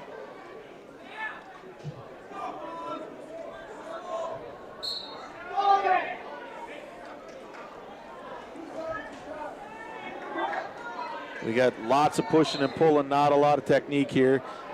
Stifter works inside, backing up again. That'll be stalling. 1 point awarded to Stifter for stalling against Moeller. Stifter with inside control again. Moeller fights in. He's got inside control. Stifter takes the other side. Moeller still kind of backing up a little bit here. Circling now. He's circling better. Hand control into a Russian attempt by Stifter. Body lock, headlock attempt by Moeller, but he doesn't get a takedown for Stifter. Right into a power half. Moeller stays down.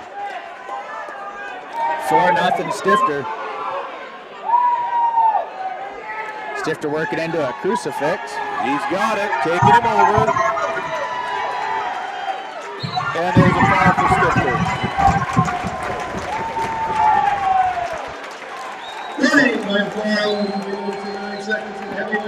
That'll bring a team score of 48-27 final for the Gobblers.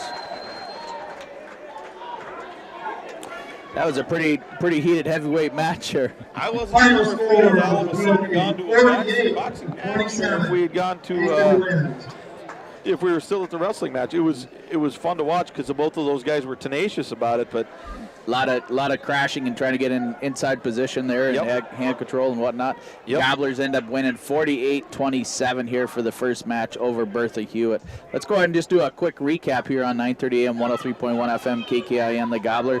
And as we look at the Brandel GM Aitkin scoreboard here in Aitkin, the Gobblers win 48-27 over Bertha.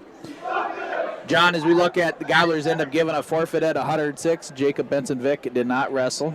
At 113 pounds, John Pilarski comes out with a 4-0 victory. Good, strong match for John. 4-0, wrestled extremely well. Hacker looked pretty impressive at the beginning against Bennett Arsenal, a ranked wrestler from the Guillotine, but ends up getting caught and lost by a fall in a headlock. Yep. At 126-pound, Nathan Trotter ended up losing a 5-4 decision to David Revering. Revering's a stud. Trotter's a stud. It was just a good match. At 132 pounds, Kenny Erickson pins Jevin Jarris. Great match. Or Evan Jarris. Yeah, you know, Kenny looked fantastic. Good match for him. At 138 pounds, Marshall Larson comes out with a 4-3 victory over Reese Thompson. Reese Thompson, solid wrestler, and he gave Marshall everything he could handle, but Marshall came out on top. At 145 pounds, the Gobblers forfeit. At 152 pounds, Carson Cullum pins Blake Sumstead. Good match. Cullum came out, dominated that match start to finish. Then at 160 pounds again, the Gobblers get another forfeit at 160, and then at 170, Jack Grell also gets a forfeit. At 182, Dan Descent picks up a pin. Yep, wrestled well. You know, a little bit sloppy, but he wrestled well. He had good control. Went out there and fought through and got a good match for him. Jacob Espeseth comes up with a forfeit and wins at 195. And at 220, Zach Leidinger gives up a fall to Braden Champ. You know, Braden wrestled a good match. I was kind of surprised. Zach kind of got caught. There was a nice jump across into a reverse half for Champ to get the fall. It was a good match for Champ. He wrestled well there. There's nothing we can do. And then again, at the heavyweights here, we had a lot of crash fest going on here. Everybody's getting heavy on the head, both Colin and Nathan Stifter. Colin gets caught for a little bit of stalling as he's backing up, but Stifter ends up coming up and pinning him in roughly about 3 minutes. Yep, it was a good match. That's the overall score, 48 for the Gobblers, 27 for Bertha Hewitt, Verndale, Parkus Perry. We'll take a quick break here on 930 AM, 103.1 FM, KKIN, the Gobbler, and we'll be back with some more live Aitkin Gobbler wrestling.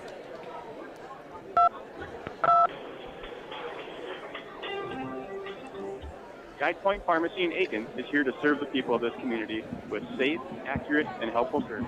If your prescriptions come from outside the area, consider using your local Guide Point Pharmacy today. You will not be disappointed. Call 218-670-7120 or stop by and say hi. We're 1 block north of the lights in Aitkin, and thank you for your trust and patronage.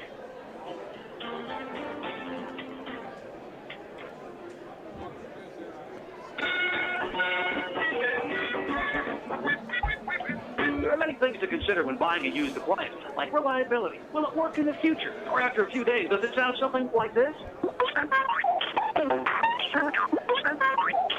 Call Wise today. Brainerd's most trusted name in used appliances. And Wise, the sale isn't in when you walk out the door. They have factory-trained technicians at in-home or in-shop service to serve you better. Give them a call at 829-5292. The name to remember in used appliances is Wise. Electric space heaters can warm a room quickly. However, they can be dangerous if used improperly. Before using a space heater, make sure your smoke and carbon monoxide detectors are in good working condition. Place the heater out of high traffic areas and on a level, hard, non-flammable floor surface, not on carpets, furniture, or countertops. Never leave space heaters unattended. Turn off your space heater and unplug it before leaving the room or going to bed. Mille Lacs Energy Cooperative cares about you and your safety. If you're considering having a well drill, think of a name that is compatible with experience and dependability. Camp Brothers Well Drilling. It's the name you need to call when the snow is gone and the frost is out of the ground. Camp Brothers Well Drilling of Aitkin. Bay Lake Marine is your family boating headquarters. They know how important your time with your family can be, so bring in your whole family and together pick out the perfect boating package. Bay Lake Marine will fit all your family's boating needs for a great day on the lake. Stop by Bay Lake Marine in Uptown Deerwood.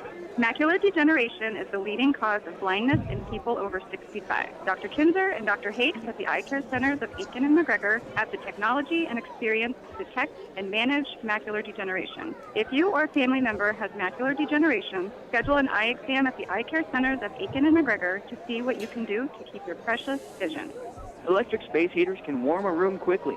However, they can be dangerous if used improperly. Before using a space heater, make sure your smoke and carbon monoxide detectors are in good working condition. Place the heater out of high traffic areas and on a level, hard, non-flammable floor surface, not on carpets, furniture, or countertops. Never leave space heaters unattended. Turn off your space heater and unplug it before leaving the room or going to bed. Mille Lacs Energy Cooperative cares about you and your safety. The Tire Barn in Aitkin, locally owned and operated, is the place to go for all your automotive repair and tire needs. Call the Tire Barn to set up your appointment at 218-927-1. Welcome back, everybody. You're listening to 930 AM, 103.1 FM, KKIN, The Gobbler, bringing you live Aitkin Gobbler Wrestling here tonight in the barn in Aitkin, in basically the old gym here. Again, hats off to the Gobblers picking up another victory here over Bertha Hewitt, Ferndale, Parker's Prairie, 48-27.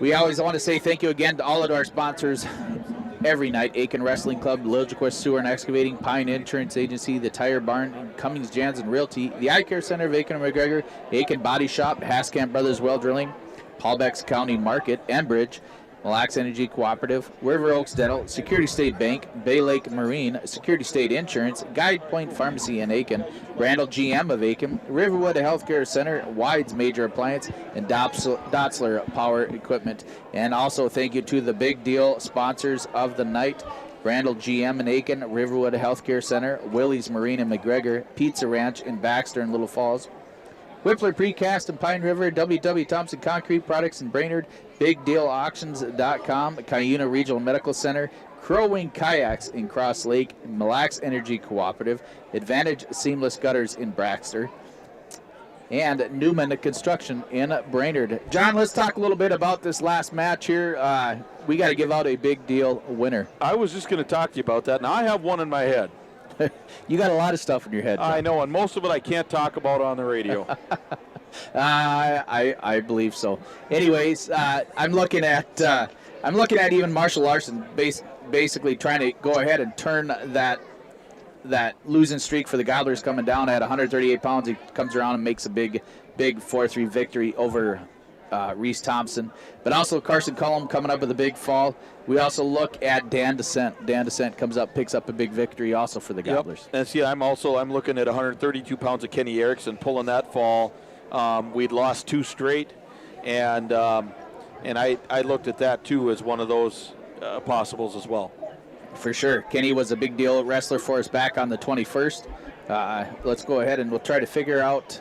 I think Marshall coming out on top of Reese. That's a big match. I think that's a good one.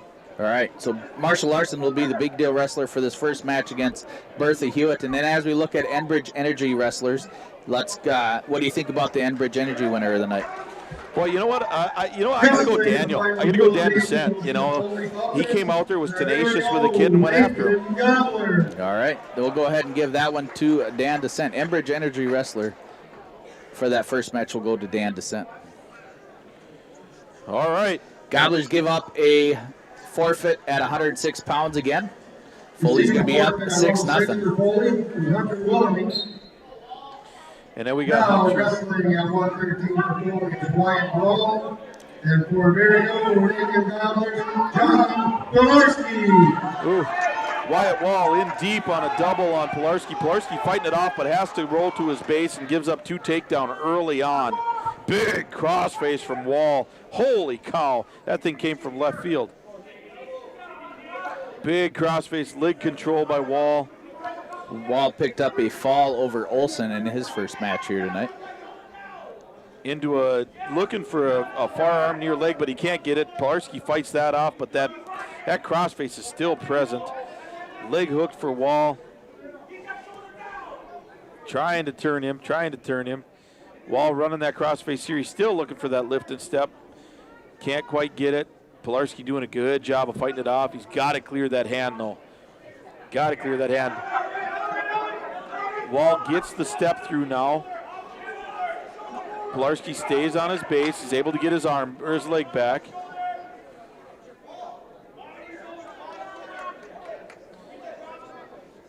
Pilarski kind of gets his arm cleared, but Wall pulls it back in.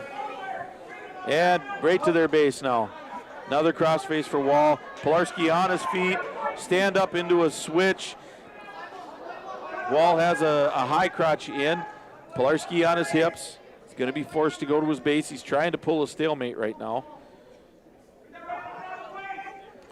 Wall to a double. Pilarski still fighting it off. 15 seconds left in the first period. Pilarski's trying to come around. He gets his legs back underneath of him. Trying to circle to the outside. Wall trying to fight it off. Pilarski with a roll through. Trying to hook the leg, can't quite get there. He's got a leg hook, that should be 2. And a 2 reversal awarded for Pilarski.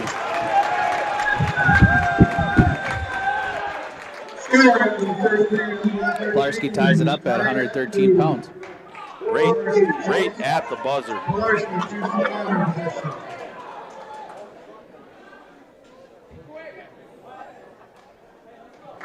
Pilarski gets set. Wall on the left-hand side. Pilarski tries a granny stand-up, countered by Wall. Wall doing a good job with pressure, controlling that inside hand. Big crossface again. Pilarski stands up, turns into Wall. Kind of a roll through deep crossface again by Wall, and off the mat they're going to go.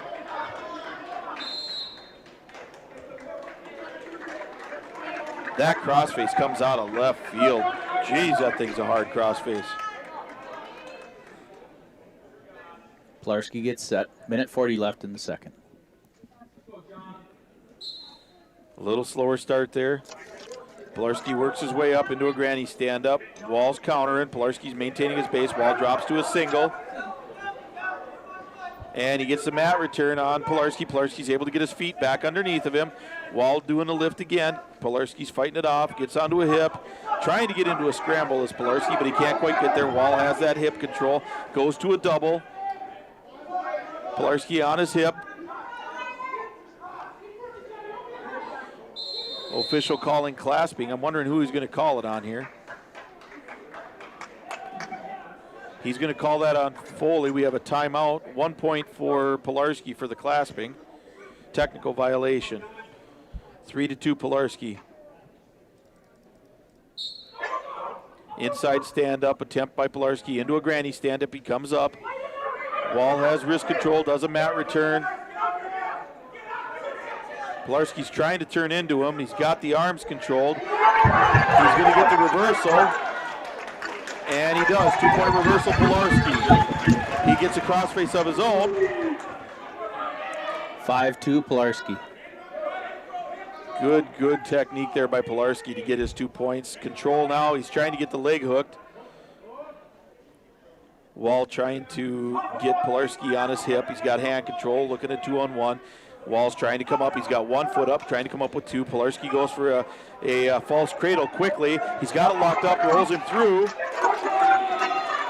And Pilarski getting back points counted. Wall breaks the hold, and they come back. Pilarski just a little bit high. He's got a leg hooked in. 3-point near fall awarded for Pilarski with 5 seconds left in the period. Pilarski really high right now. He's got to hold on. And no barely. awarded. Barely, John. He comes up with an 8-2 lead coming into the third period. Pilarski leads at 113 by the score of 8-2. Wall chooses down. Everyone chooses the bottom position. Pilarski rides from the right, slides to the left, sit out for Wall. Nice college ride for Pilarski. Granny stand up for Wall, trying to kick across. Leg hooked for Pilarski. Spiral ride for Pilarski. Nice job. Into a half Nelson. That's that college ride.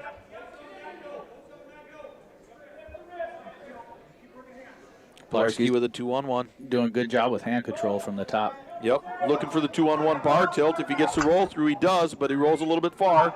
He's got to bring it back. He's at a 90 right now. Wall rolls all the way through, no points.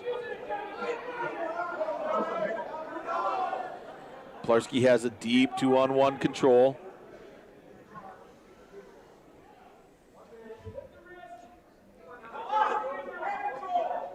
Wall trying to work his way up. Another 2 points would be nice for Pilarski right now if he could get it. He's got a half in. He's going to try to get some back points counted. He's close. It's really close. Pilarski's high, though. If Wall sneaks through, he's got an inside leg hook. Wall's got a cross, or Pilarski's got the cross body in. He's going to look for a tilt. Wall has his arm trapped. Pilarski's a good job back into position here. He's got the cross body right in. Wall's high, shoulder roll attempt for Wall. Pilarski does a good job staying off of his hip. Thrown into power half. Both hooks go in. He gets Wall flattened out. 20 seconds left in the match. Power half for Pilarski. Like I said, 2 points would be real helpful here. Pilarski does a good job. He's got both legs hooked in. And that'll be the match. 8-2 victory, Pilarski. Good match for John Pilarski. Yeah, that's a good match. Brings the team score now. Gobblers 3 to Foley's 6. Now we're moving up to 120 pounds. The Gobblers are going to show Kyle Hacker. Tyler Willoughby. And it will be Tyler Willoughby. Wilhelmy and Hacker. Collar elbow tie for Hacker. Wilhelmy works in overhook. Hacker with an underhook. Hand control, head pressure by Hacker. Deep underhook by Hacker. He drops into a single. He's going to lift. He's going to work on getting a lift. Transitions to a double. And takedown 2 for Hacker. Nicely done. Very impressive, Hacker. Deep waist, arm chop for the breakdown. Wilhelmy does a good job staying on his base. Cowboy ride for Hacker. Countered by Wilhelmy. Minute 25 left in the first. Hacker doing a good job trying to keep Wilhelmy flat. He's got a 2-on-1.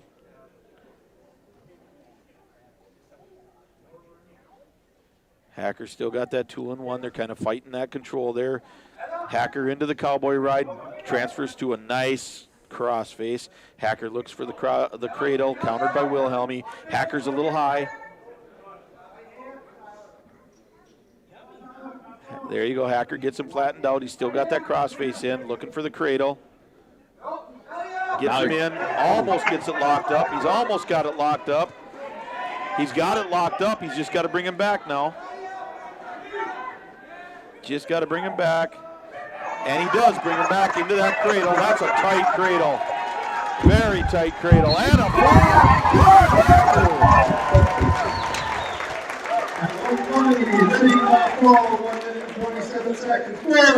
Nice fall for Kyle Hacker. 27 seconds. Very good job, score 9-6 in favor of the Gobblers. Huge. I want to put a star by that one there, John. That was huge for Kyle Hacker. That is huge. Now we're moving up to a 126. Nathan Trotter for the Gobblers.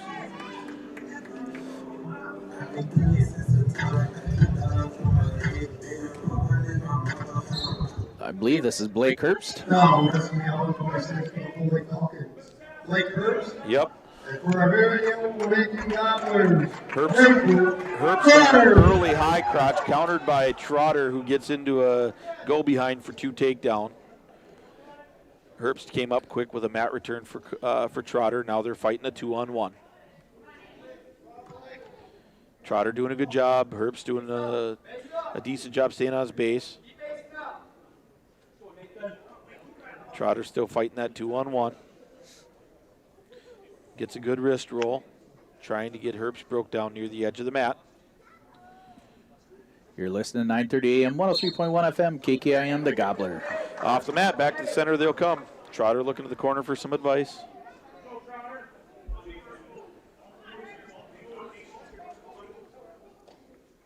Trotter rides from the left, quick stand-up attempt countered by Trotter, and back to the mat they go.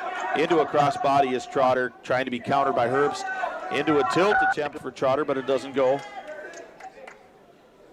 And he's got Herbst broke down right on top of the eye of Aitkin on the mat.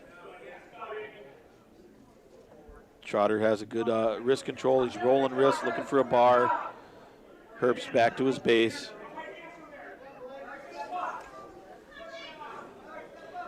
Off the mat.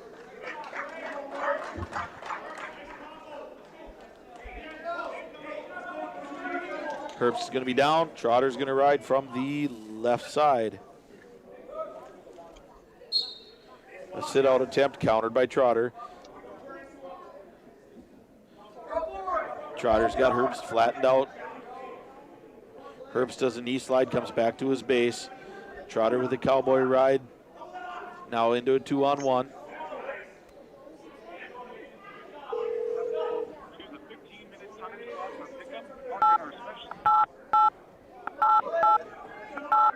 We get kicked off again. If you're looking for a local neighborhood bank, check out all that security state.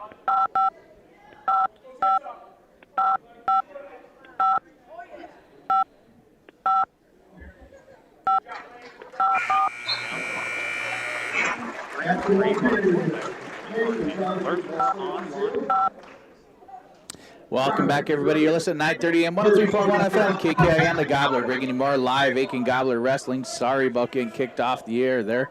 Trotter up leading 2-0 going into the second period. Gobblers lead 9-6. Trotter trying to get Herbst broke down. He tried a shoulder roll, countered by Trotter. Right near the edge of the mat, Trotter's got a 2-on-1.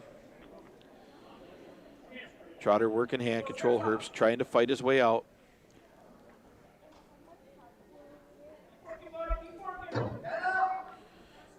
Trotter really working hand control. Right near the edge of the mat, though. He's got Herbst broke down. And they're going to be restarting here. Oh, Trotter pulls him back on. There you go. Looking for that tilt with the cowboy ride. He's waiting to see where Herbst reaches. And Trotter looks for the crossface.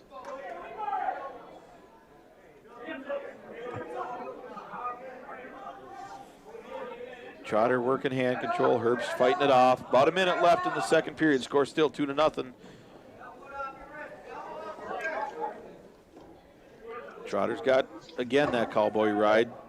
Herbst flattening out.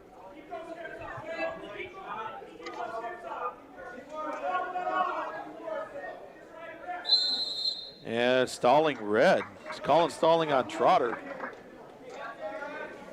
Okay, all right, we're going to come back to the center on the restart. 2-0 Trotter at 126 pounds. 45 seconds left in the second period. Trotter on the right. Gets the breakdown on Herbst. Herbst circles around back to his base.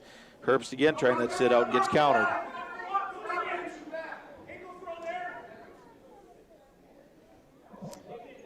Okay, Trotter's fighting the hand control battle again. Herbst flattening out.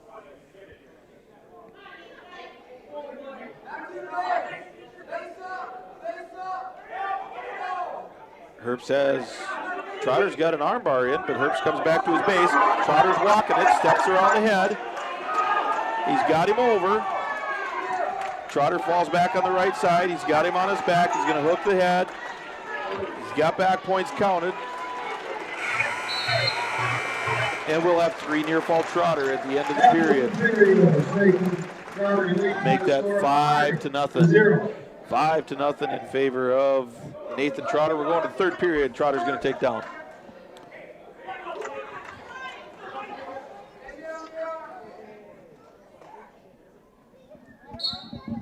Was that was the final, right? Yep.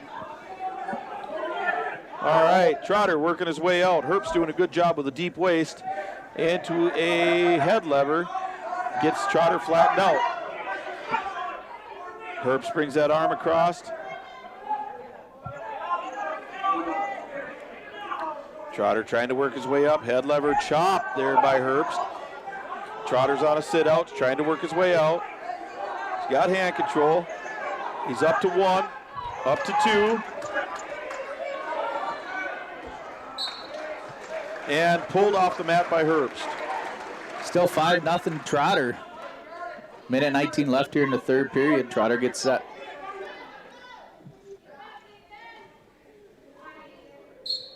Stand up by Trotter.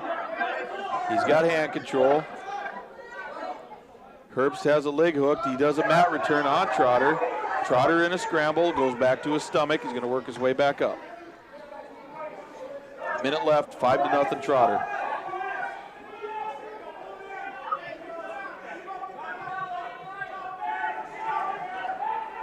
Head lever by Herbst. Trotter's got 1 up, 2 up. Trying to fight loose.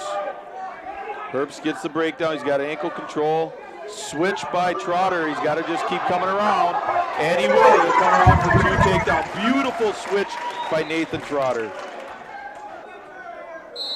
Like to see one more point for Trotter here. It'd be nice to get a major here in the last 36 seconds. Yes, it would.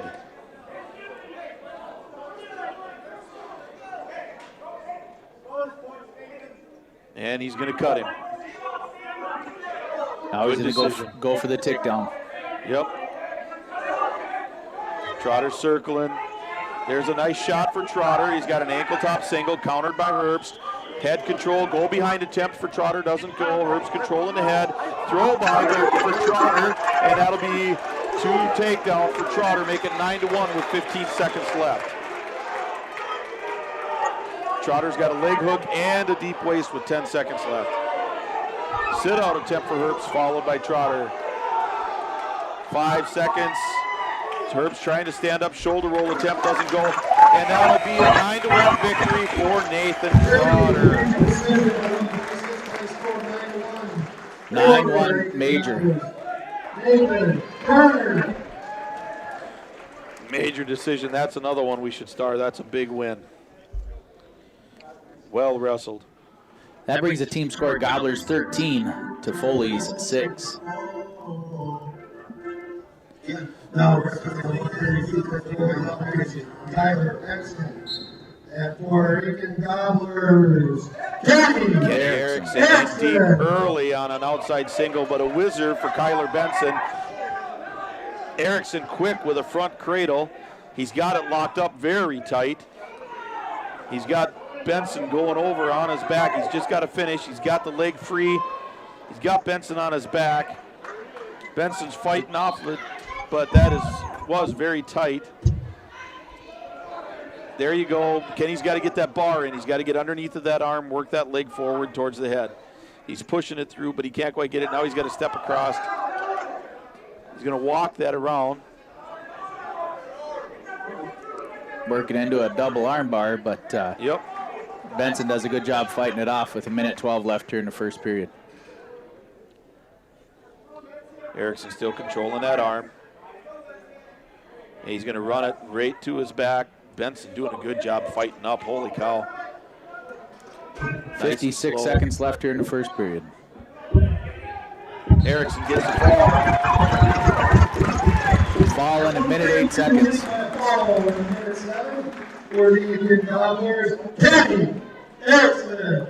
That's his second one of the night. Well wrestled night for Kenny Erickson.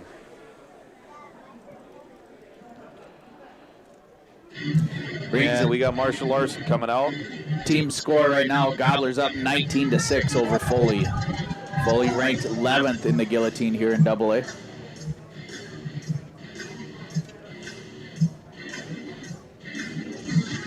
All right, let's see who Marshall's got. Marshall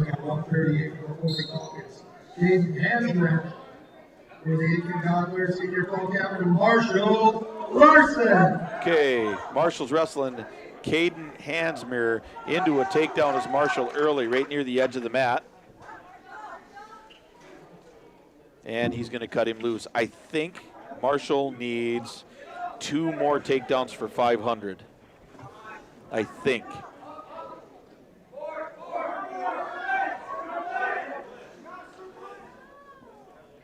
Do you have that?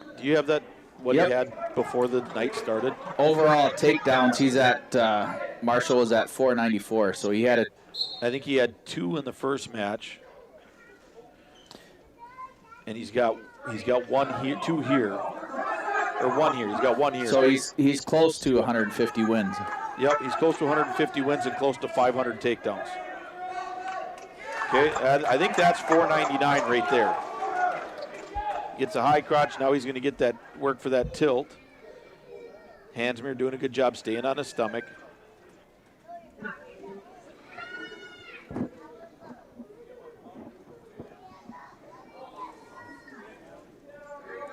All right, Larson's going to come up. Cross face.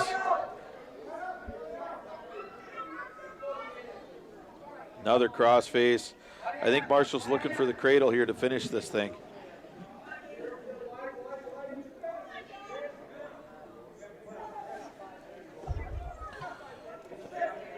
Still got that crossface in. Hansmere fighting it off.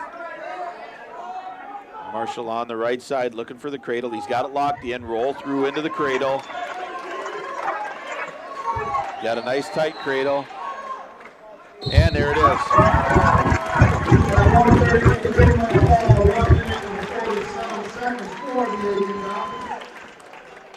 Larson picking up another huge fall. And I think you're probably right. I think he did make it to 150 takedowns then. Or the 500 takedowns? 500 takedowns. He's pretty either close. right at 500 or he's got 499, but that's still, man, that's impressive. Pretty impressive for a big deal wrestler for the night. Yep. Over on the Brandel GM scoreboard, Gobblers lead now 25-6. Gobbler's going to give up a forfeit here at 145, so brings it 25-12 in favor of the Gobblers. Now I believe this is Alex Jennison. At 152, Alex Jennison. And we got Carson Cullum. This will be a tight match. Jennison's a stud. He gets a Russian arm drag on Cullum. He circles around behind. He's looking for the two. He's got the trip set up. Cullum trying to get free. Cullum looking for a toss. He's got the overhook. He's got poor head position. Hand control by Alex. Alex kind of trying to come around. Whizzer for Cullum. No points awarded. Alex comes around. Now he's trying to get the circle go behind. He does for... They're looking to call it two. Haven't called it two yet. Cullum falls. What are we going to get here?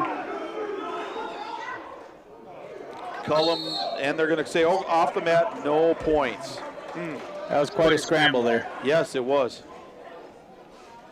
Cullum has to be careful of that Russian tie by Jennison. Jennison very smooth, hand control by Jennison.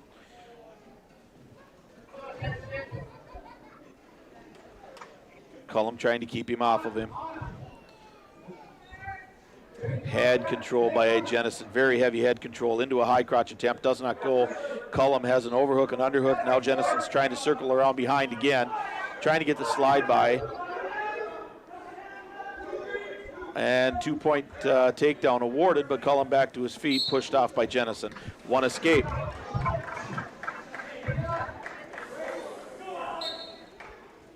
Jennison again heavy on the head. Very active hands by Jennison. Crashes and underhooks, lots of stuff going on. Overhook, underhook for Cullum.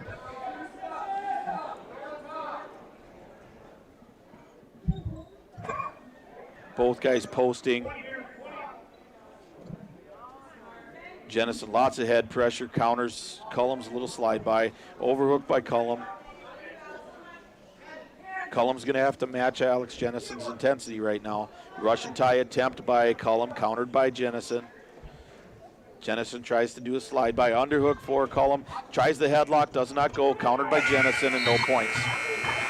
Score 2-1 in favor of Jennison. Going in the second.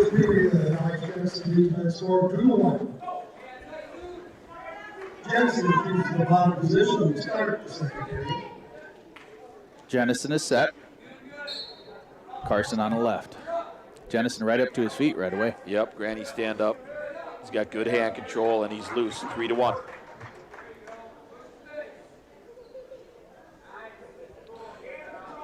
Jennison very quick. Good head control right now by Cullum. He's got lots of head pressure on Jennison right now. Slides back, can't quite get that ankle top single. Russian arm drag by Jennison. Again, his position's good. Underhook by Cullum into an outside single. Can't quit it to go with the sprawl by Jennison. Jennison trying to get the go behind. Does. Drops to an ankle top single. Trying to get the finish. Cullum gets his feet down. He's got a deep overhook with a really deep underhook by Jennison. Hand control by Jennison's very strong. Cullum's able to fight it off.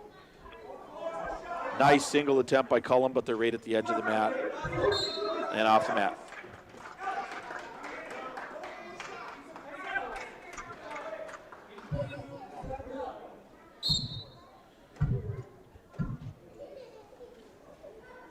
A little slower arm drag by Cullum, does not go.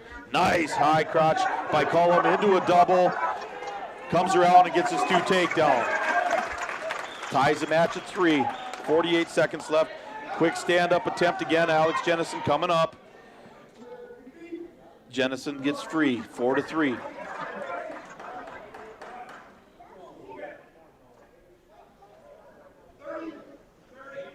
30 seconds left here in the second period. Head-to-head, hand control in favor of Jennison. There's another nice high crotch by Cullum into a double, and he gets in. He gets another 2-point takedown. 20 seconds left, make it 5-4 Cullum. Nice high crotch into a double. Granny stand-up by Jennison again. 10 seconds left. Cullum trying to fight it off, gets the mat return. He's going to try to fight this off. 3 seconds left, he should be able to. That'll be the end of the second period. Way to go, Carson Cullum, fighting back into this match. When you need a septic system with landscape finish called Liljequist Sewer and Excavating, they also do basements and demolition. Liljequist Sewer and Excavating in Aitkin. Cullum takes down. Jennison rides on the outside, sit out by Cullum.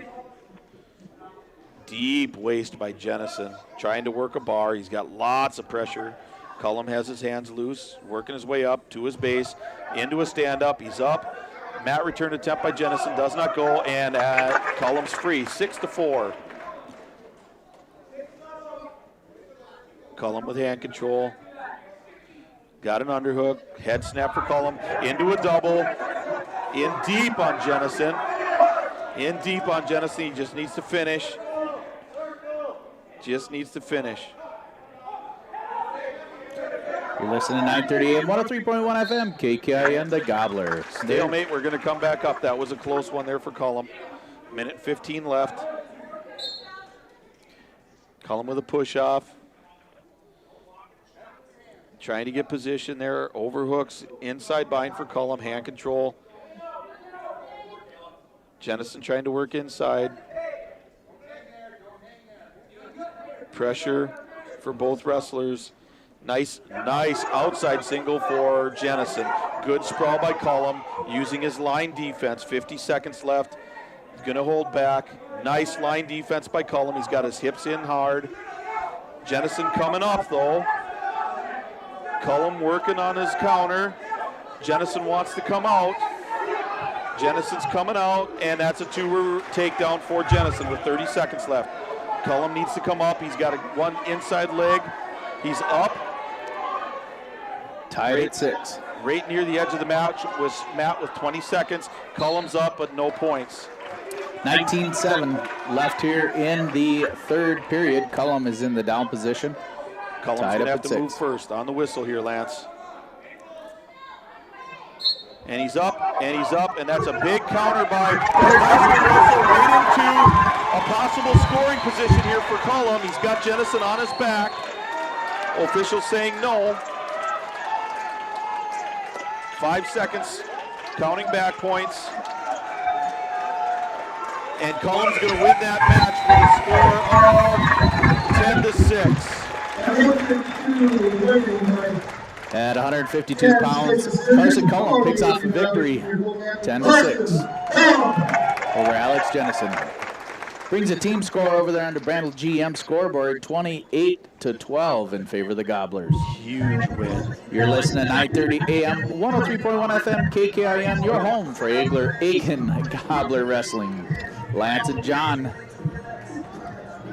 here. Jacob Williams comes out tonight at 160 for the Gobblers. Now it's 160 for the Holy Father, Rudnitsky. And for the Aitkin Gobblers, Jacob Williams. Okay, there's an overhook for Rudnitsky. And they separate. Russian tie for Williams. Good head position for Rudnitsky. Keeping his leg back and back to a regular collar tie, head to head. Throw by for Williams, doesn't go. Collar elbow ties right near the edge of the mat. Rudnitsky trying to work that. There's a nice underhook with a jack-up attempt by Williams. He's got him jacked up a little bit, but Rudnitsky fights it off. Williams again trying to get that double underhook, trying to jack him up. Looking good. Looking good. Collar tie for Williams. He's still fighting him off right near the edge of the mat. No points scored yet with 50 seconds left in the first period. They move a little more to the center. Still fighting collar ties, throw-bys, and pressures. Nobody able to get the upper hand at this point. Nice arm drag attempt into a Russian for Williams. Does not go. Russian tie for Rudnitsky. Back here live on 930 AM, 103.1 FM, KKIN, bringing you live Aitkin Gobbler Wrestling here in Aitkin. No score here at 160 pounds between Rudnitsky and Williams in the first period. 13 seconds left here in the first period. Lance and John here, bringing you play-by-play at yourliveevent.com. Head-to-head, collar, elbow, hand fighting. This is just down and dirty, nasty trench wrestling right here. Yeah, you bet, John. All right, Rudnitsky's choice. He's going to take the down position. Chooses the down position, start the second.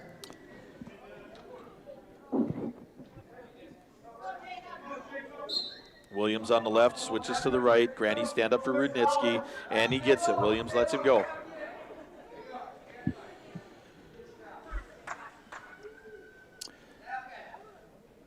And we're head-to-head again. Nice double for Williams, and he gets the takedown. Granny stand up for Rudnitsky, and Williams cuts him. Tie score at 2 apiece.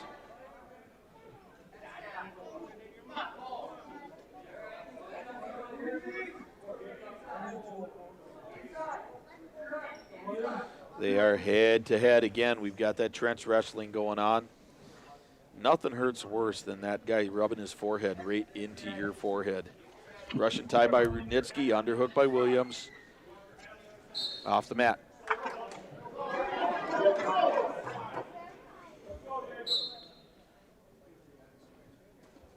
Nice throw by attempt by Rudnitsky, countered by Williams. Arm drag by Rudnitsky, countered by Williams. Another arm drag attempt by Rudnitsky, countered by Williams, and back to their feet. Double underhooks for Williams. Williams with head and arm. Inside binds on both sides for Williams right now. Rudnitsky gets inside on both sides himself. 40 seconds left in the second period. Score is tied at 2. Another double attempt, but then into a throw pass for Rudnitsky, but nothing goes. Hand control, inside binds for Rudnitsky. Collar and elbow tie for Williams. 15 seconds left in the second period. Score is tied.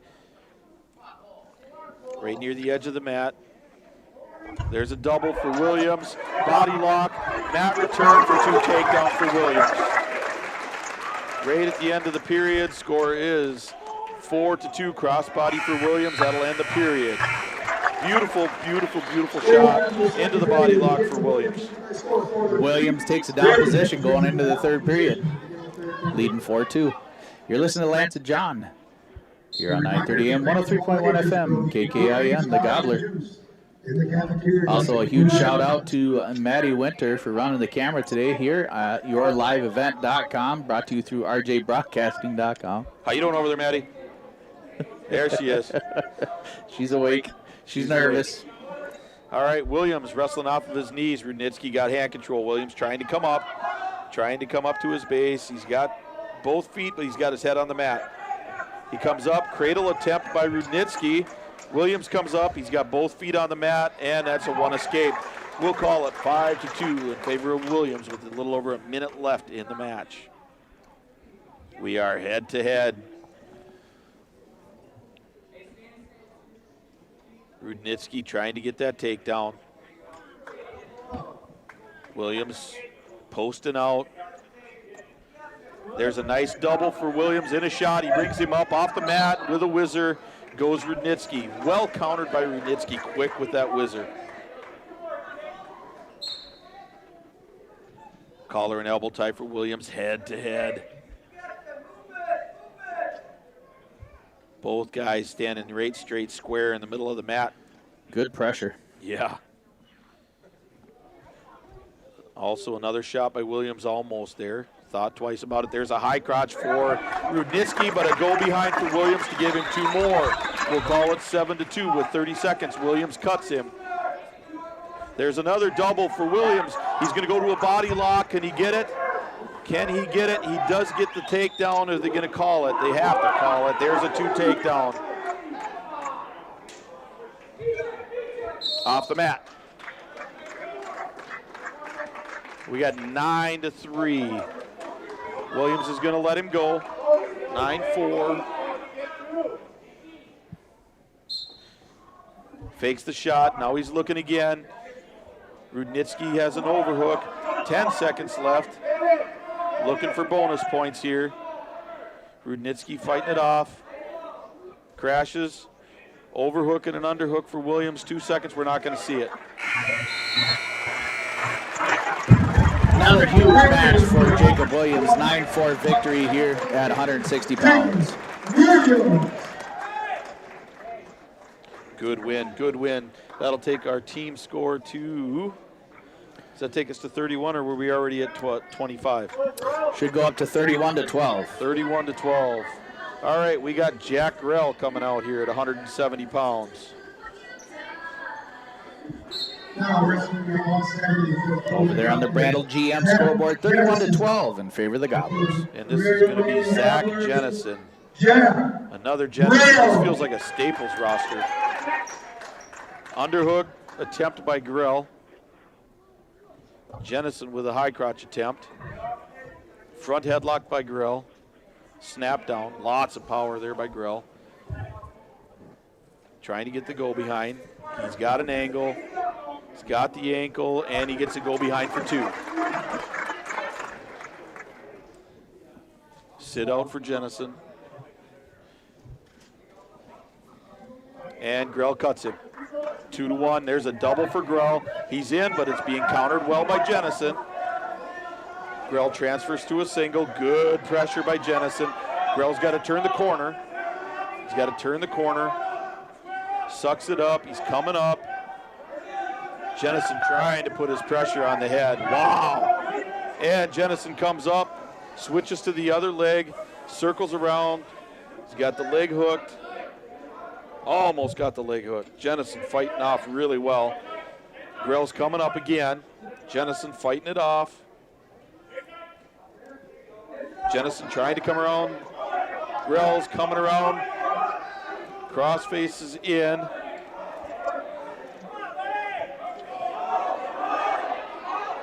Head is, there is a 2-point takedown again for Grell. 4-1, 20 seconds left in the first period. Grell rolling wrists, 15 seconds.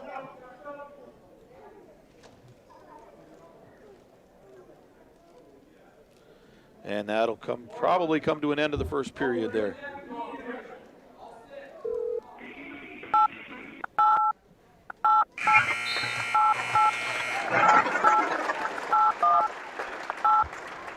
After the first period, Jack Grell leads by a score of 4-1. Grell is in the bottom position to start the second period. Grell on the bottom, trying to come up. Good pressure by Jennison. Inside stand-up for Grell into a granny stand-up. He's got both legs loose. Kicking his leg back. 1 escape in favor of Grell. 5-1. Heavy on the head. Drops to a single. Does Grell. Jennison countering. Trying to come around behind. Grell comes up with an underhook.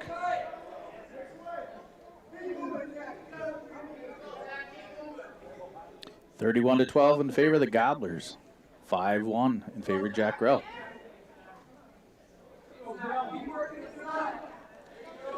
Really need a couple more wins here, Lance. Good head control. There's a nice little shot attempt by Grell, just a little bit slow. Jennison's able to kind of drift away.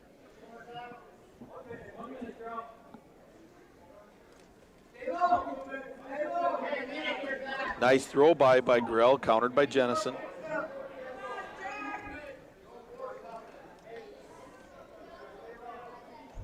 Jennison doing a good job up top. Fighting off Grill. Grill being very heavy on the head right now.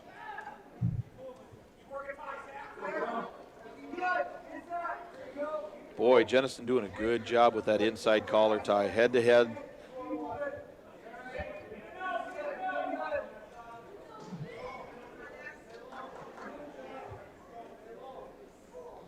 Grill kind of dancing around, trying to kind of figure out where he's going. Jennison's got real good defense right now. 15 seconds left in the second period. Score still 5-1. There's a nice double by Grill. Driving in, countered by Jennison. He's got back into a single. Grill trying to come up, 5 seconds. Jennison's probably going to fight this one off, and there's a stalemate with 0.9 seconds left. The official says, nope, burn the clock. We'll go to the third period with Jennison's choice. Jennison's going to take down. You're listening to 930 AM, 103.1 FM, KKIN, The Gobbler, bringing you live Aitkin Gobbler Wrestling. Jennison comes up, Granny stand up. Grell trying to fight it off, looking to do a mat return. Drops to a single and does.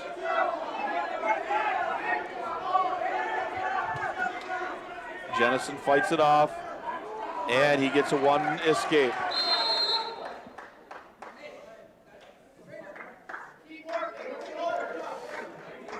Take a little bit of an injury timeout here.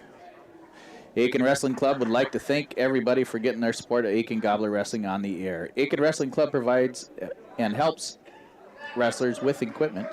Help a great cause and show your support and join the Aitkin Wrestling Club today. You're listening to Lance and John here on the Gobbler, 930 AM, 103.1 FM, KKIN, the Gobbler, and also at rjbroadcasting.com and yourliveevent.com. Over there on the Brandel GM scoreboard, Gobblers leading 31-12 here, 170-pound match. Jack Grell is up 5-2 over Jennison. Brandel GM and Aitkin, your local certified GM dealer, serving all drivers throughout the Aitkin and surrounding areas. Their commitment to customers searching for new and used vehicles continues well beyond the date of the purchase. Plus, their service technicians are second to none. Looking for a vehicle? Make Brandel in Aitkin your first stop. Security State Bank was started in 1914 and grew throughout the years with friendly, honest banking practices. We are your hometown bank, Security State Bank of Aitkin. Call them today at 218-927-3765. That's Security State Bank. Pine Insurance Agency. We are Pine Insurance Agency. All our agents are licensed, trained, and ready to show their expertise with you. With over 50 years combined experience, they offer knowledge in every area of insurance. Pine Insurance Agency in Aitkin, Moose Lake, McGregor, Ham Lake. Call them today at 927-4114. Looks like they're running a concussion protocol on Grell. He gives him the thumbs up. Good. And we're going to get back at it. 35 seconds left in the match. Score 5-2 in favor of Grell. Grell gets a snap down. Grell fighting him off. Good heavy head pressure. Jennison trying to work in. Grell wrestling off of a knee. Grell fighting it off.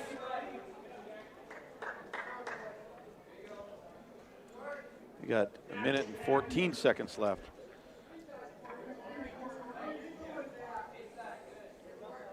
Jennison fighting in, inside bind. There was a thought of a high crotch by Grell. He thought better. There's a double for Grell. He's in deep on a single. Got to hold it. There's a knee tweak there, and we're going to call potentially dangerous. We're coming back to our feet. Just under a minute left. There's a nice quick shot on the whistle by Grell. Trying to come up. Jennison's fighting it off. Jennison taking his time into the scramble. Grell's trying to come around and does come around for two takedowns. 7-2 Grell. Today's coverage is not possible without our 35 seconds left. 30 seconds left. We got Grell on top, 7-2. Grell trying to have some hand control here. Jennison trying to work his way up. Does get a sit out, comes out. He'll get an escape. There it is. Throw by for Grell does not go. 10 seconds. There's a nice shot by Grell. He's in deep on a double. Call it a single now.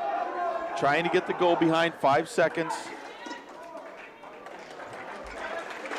And that'll be a 7-3 victory, Jack Grell. 7-3 victory for Grell, like John said. Brings the team score. Gobblers up 34-12 over the Foley Falcons. They're on the Brandel GM scoreboard.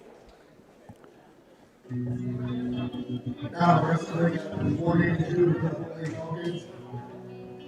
Josiah Peterson. And for the Aitkin senior, Dan Descent.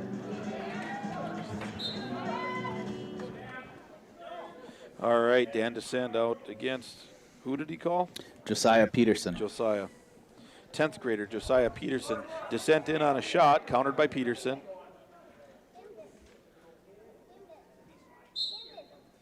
Eye poke.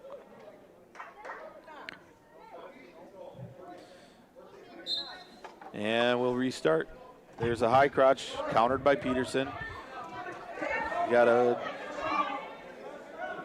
round to a cradle, looking to the front cradles. Peterson trying to get the goal behind for the 2, and he does for 2 takedown on Descent. Descent wrestling off of his knees, got 1 leg up, looking to come up to 2. He's got 1, and back to his base.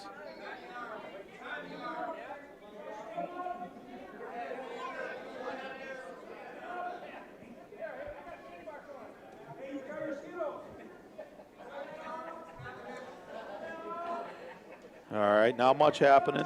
Fighting the hands underneath there. There's a attempted roll through for a tilt by Peterson. Descent fights that off.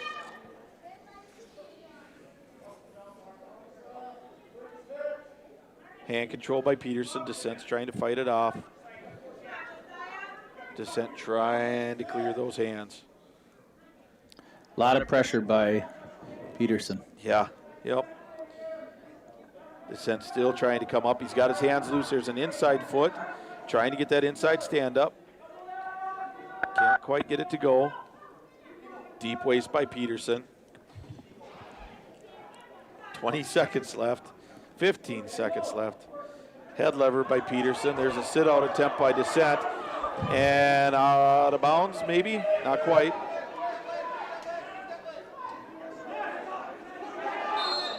And off the mat. No points.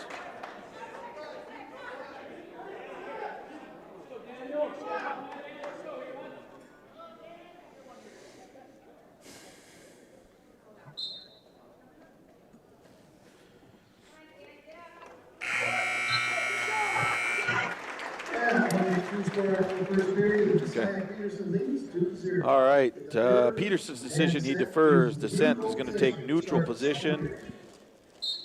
And they circle.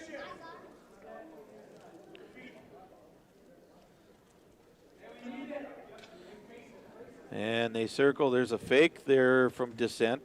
Response from Peterson. There's a deep single by Peterson. And to take down, Descent's able to belly out, back to his base. Peterson's got hand control. Descent's on 1 foot. Now a roll through into a tilt for Peterson. No points. Rolled all the way through.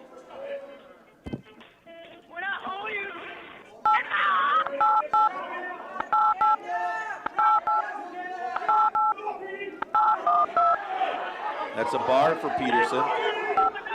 Trying to get Descent to go. Descent fighting it off. That's a very deep bar for Peterson.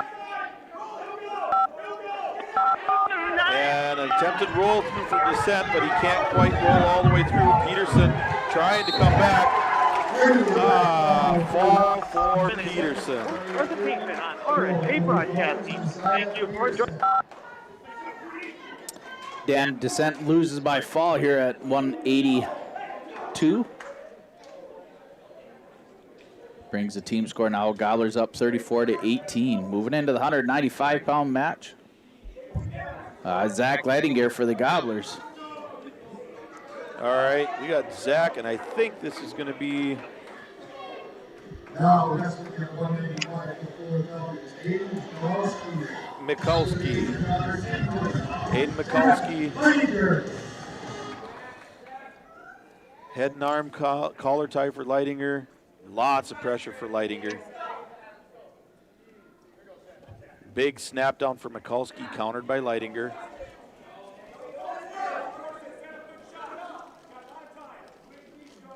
Leidinger taking his time. There was a head touch and an outside shot attempt by Mikulski, countered by Leidinger. Hand control by Mikulski. Leidinger and Mikulski, head and arm control. Team score 34-18 in favor of the Gobblers. Snap down into a double for Leidinger. He's got to come up, but off the mat they go. No points.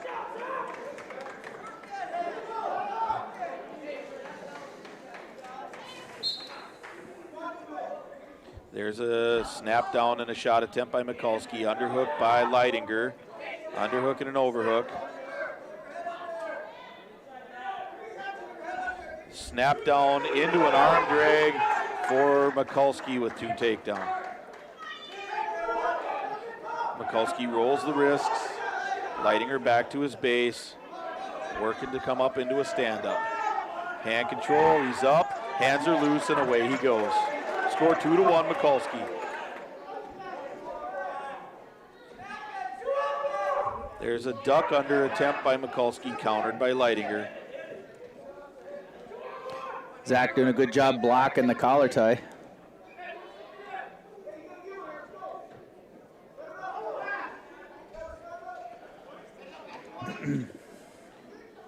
Overhooks and underhooks, lots of collar and elbow ties, 15 seconds left. There's a snap down attempt again by Mikulski, trying to get a slide by.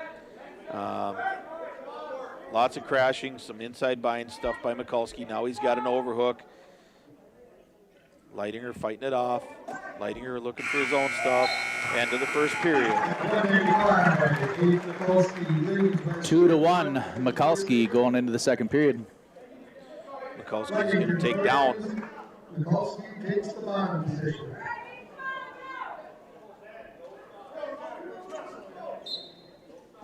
Sit out by Mikulski. He's going to get his 2 reversal.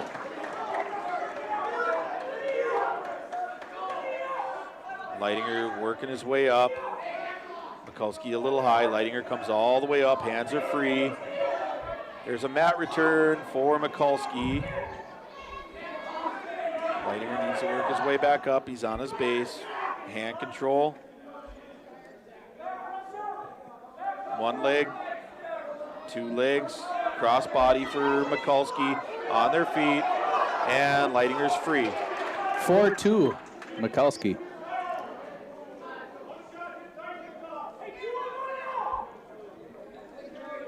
Big fireman's for Mikulski for 2 points. That was a nice fireman's. That was gorgeous. Couldn't get any better than that. And he's going to cut him. 6-3. We really don't want to give up a major here. Leidinger trying to fight it off. Head and arm control, just under a minute left in the second period. Mikulski definitely working his inside control on the head. Big pressure. Leidinger pressuring in. Here comes another fireman's. And Leidinger fights it off. Wrestling on his heels a little bit. 30 seconds left in the period.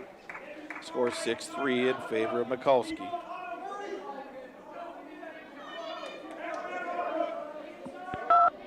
Snap down by Mikulski, countered by Leidinger. Leidinger with a deep underhook, trying to get both arms under. He does. Overhooks by Mikulski. Calls a stalling call against Leidinger. There's a fake attempt. There's a high ankle top single for Mikulski, and he turns in and he gets 2. 8-3, Mikulski over Leidinger. At the end of the period. You're listening to 930 AM, 103.1 FM, KKIN, the Gobbler. Lance and John bringing you live Gobbler Wrestling here tonight as the Gobblers are facing the Foley Falcons, leading 34-18. And at 195 pounds, Leidinger is trailing Mikulski from Foley 8-3. Going into the third period. Mikulski cuts Leidinger, will make it 8-4. Leidinger needs to be smart here. He's got to play good defense. Double underhooks, body lock for Mikulski for 2. And he cuts him. Then he drops for the fireman's, and he gets it. Leidinger rolls all the way through. That's going to be 12-5. That's 7 points. 1 point. Leidinger needs to not give up anymore. He shoots. He's in on a single. He needs to slow the speed down.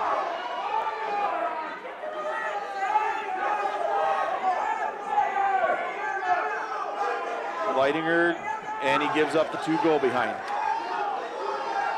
That's an 8-point lead for Mikulski with a minute left.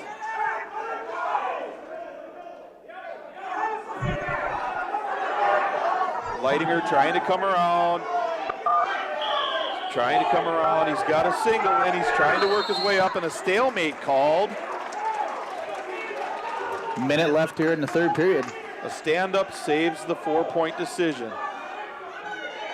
As long as he doesn't get taken down. And he's going to cut him. 7-point lead. Leidinger cannot afford to get taken down here. He gets in on a double deep. He's got to finish. Leidinger has got to finish here. Big hips by Mikulski. Leidinger trying to come out the back door. Mikulski's got a leg hooked, and that's a 2-point takedown for Mikulski. And they're going to cut him again. No, Mikulski trying to get position. That's a 9-point lead for Mikulski. 30 seconds left. Leidinger's coming up. He's got to come up.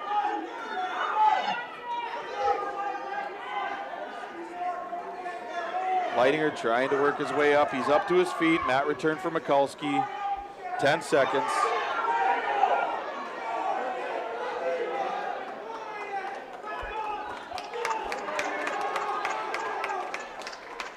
And that'll be the match. 16-7, Mikulski from Foley.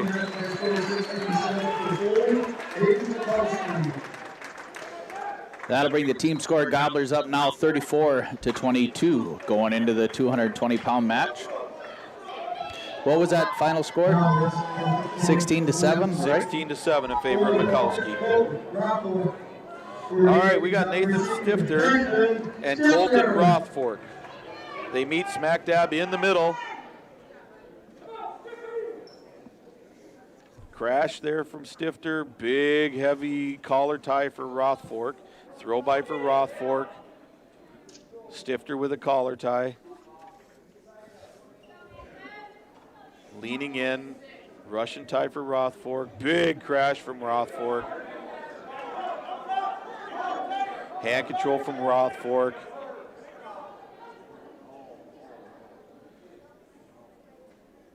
Stifter working his way in. Russian tie for Rothfork attempts.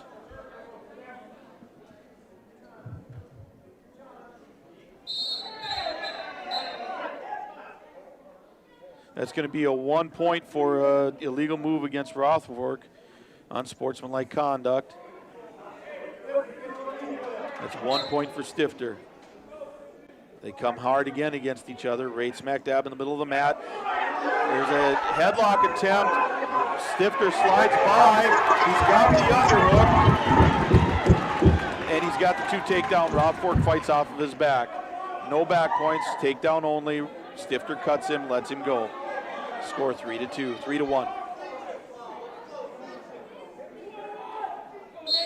And we're going to get a technical violation against Stifter. 1 point for Green, 3-2.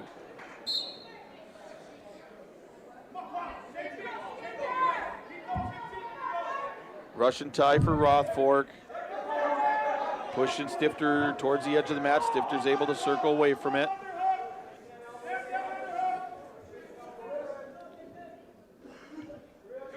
Overhook for Stifter, head positions for Stifter. Rothfork's able to switch that around.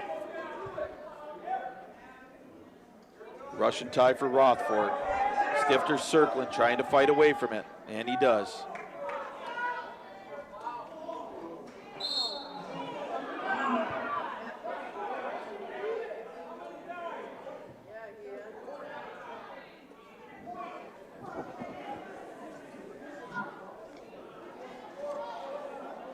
No official having a conversation with these guys.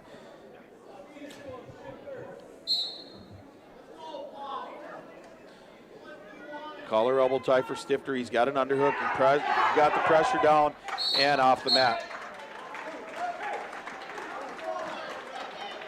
5 seconds left. Score 3-2 in favor of Stifter. We're just going literally head-to-head, huh? Yeah.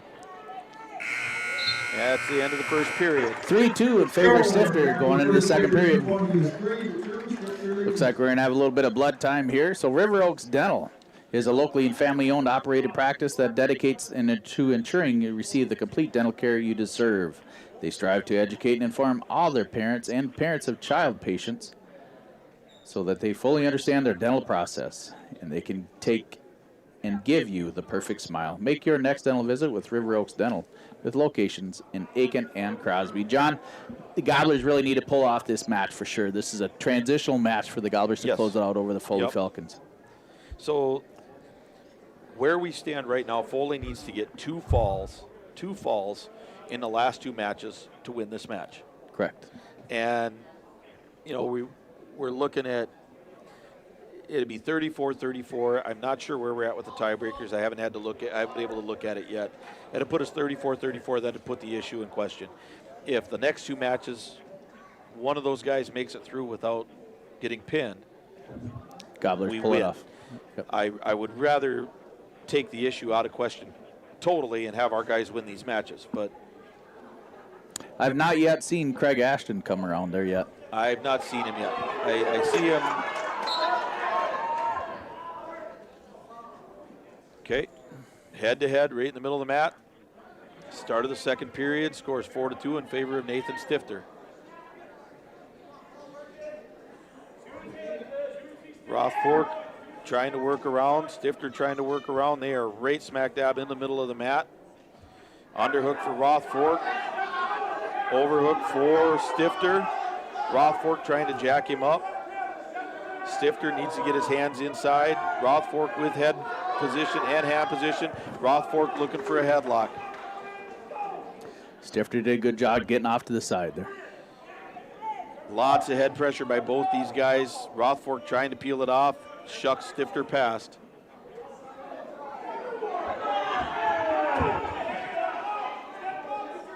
Still have some headbutting going on here.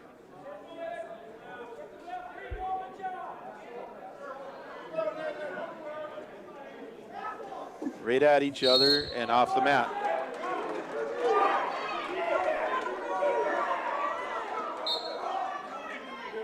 Head position, right head to head. 52 seconds left in the second period. Score still 4-2, Nathan Stifter. Both of them fighting right smack dab in the middle of the mat, head to head. Lots of pressure by Rothfork into a double, countered by Stifter. Stifter's got position. Off the mat, there's a push there at the end, and we'll come back. Coach telling him, hey, let's be smart here. Let's wrestle this match smart. 30 seconds left in the second period. Crash and an underhook. Headlock attempt by Rothfork. Stifter in mat return position, but lets him go.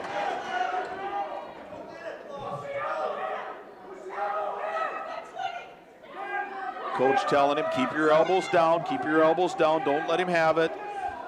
Off the headlock there for Stifter, but they're not going to call it. He's off the mat. They're just waiting to see, and off the mat they go. No points either way. 7.4 seconds left here in the second period. Stifter leading 3-2.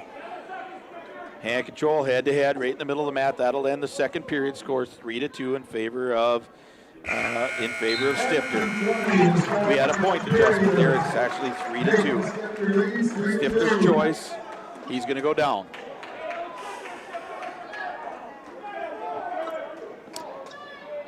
Stifter set.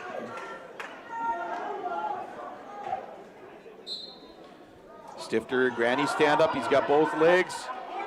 Rothfork got an arm in, trying to tilt him. Stifter needs to get off of that hip.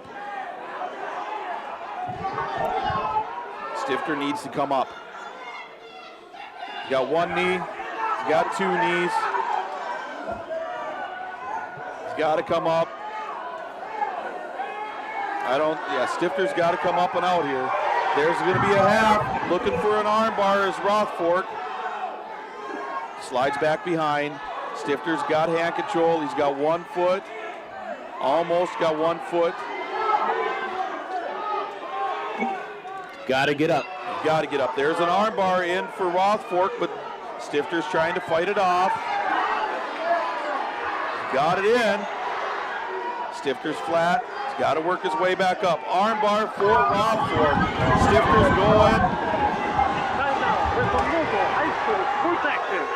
And that's a fall for Rothfork. Make sure you pay close attention and thank those supporters. Tough match. Stifter gives up a tough match here. Fall brings the team score now 34-28. And that'll be a forfeit. So we don't have a Craig Ashton, so it ties it up at 34, so we will go to the tiebreaker.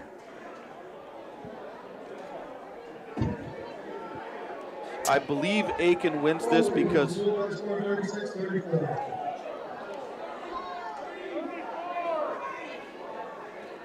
Foley wins 36-34.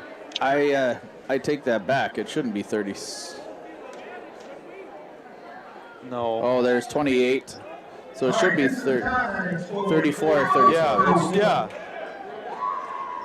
Now we have to look at it. I believe Aitkin should win because Foley had 1, 2, 3 forfeits. So I believe Aitkin should win with the tiebreaker.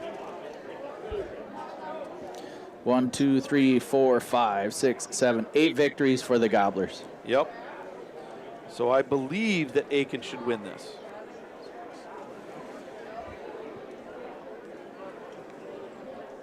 We'll see what comes down here. In the meantime, while we're waiting, Lance, who do you think for our Enbridge Energy Wrestler of the Night and our big deal? Well, for this match here, it would be good to see either, I had 5 of them start here. I had Pilarski, Hacker, Trotter, again, Larson, Cullum, and Williams. Man, I like Hacker for it. I like Williams for it. Yep, both of them are impressive, and they've both been on the list there before. Actually, so has Trotter. All of these wrestlers have been there, so it's a toss-up for any of them. I would call out Hacker.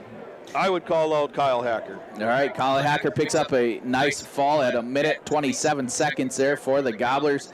And then I'd also probably go ahead and I want to give Marshall Larson possibly another, I don't know, I'd like to give him something for reaching 150 wins or 150 takedowns. Well, is he at 500? I don't know how many takedowns he got tonight. Okay. So, all right, well, let's hold off on that then. We'll give him, we kind of want to make that a special night for him. Absolutely. For sure. So then let's go ahead and we'll move back up to even Williams. Williams with a 9-4 victory for the Gobblers. That's what I'm thinking. What are you thinking? Hey, I'm on board with you, man. I'm on board with you. It looks like they're counting some stuff up. Let's see what happens here. You've been listening to 930 AM, 103.1 FM, KKIN, the Gobbler. I'm not seeing any indication yet, so I'm trying to see who actually wins this. So Kyle Hacker will be our big deal wrestler of the night, along with Marshall Larson. And our Enbridge Energy wrestlers of the night will go to Dan Descent and Jacob Williams.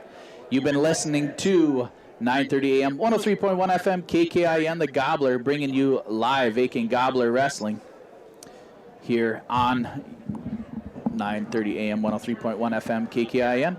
And also brought to you live through yourliveevent.com, through rjbroadcasting.com.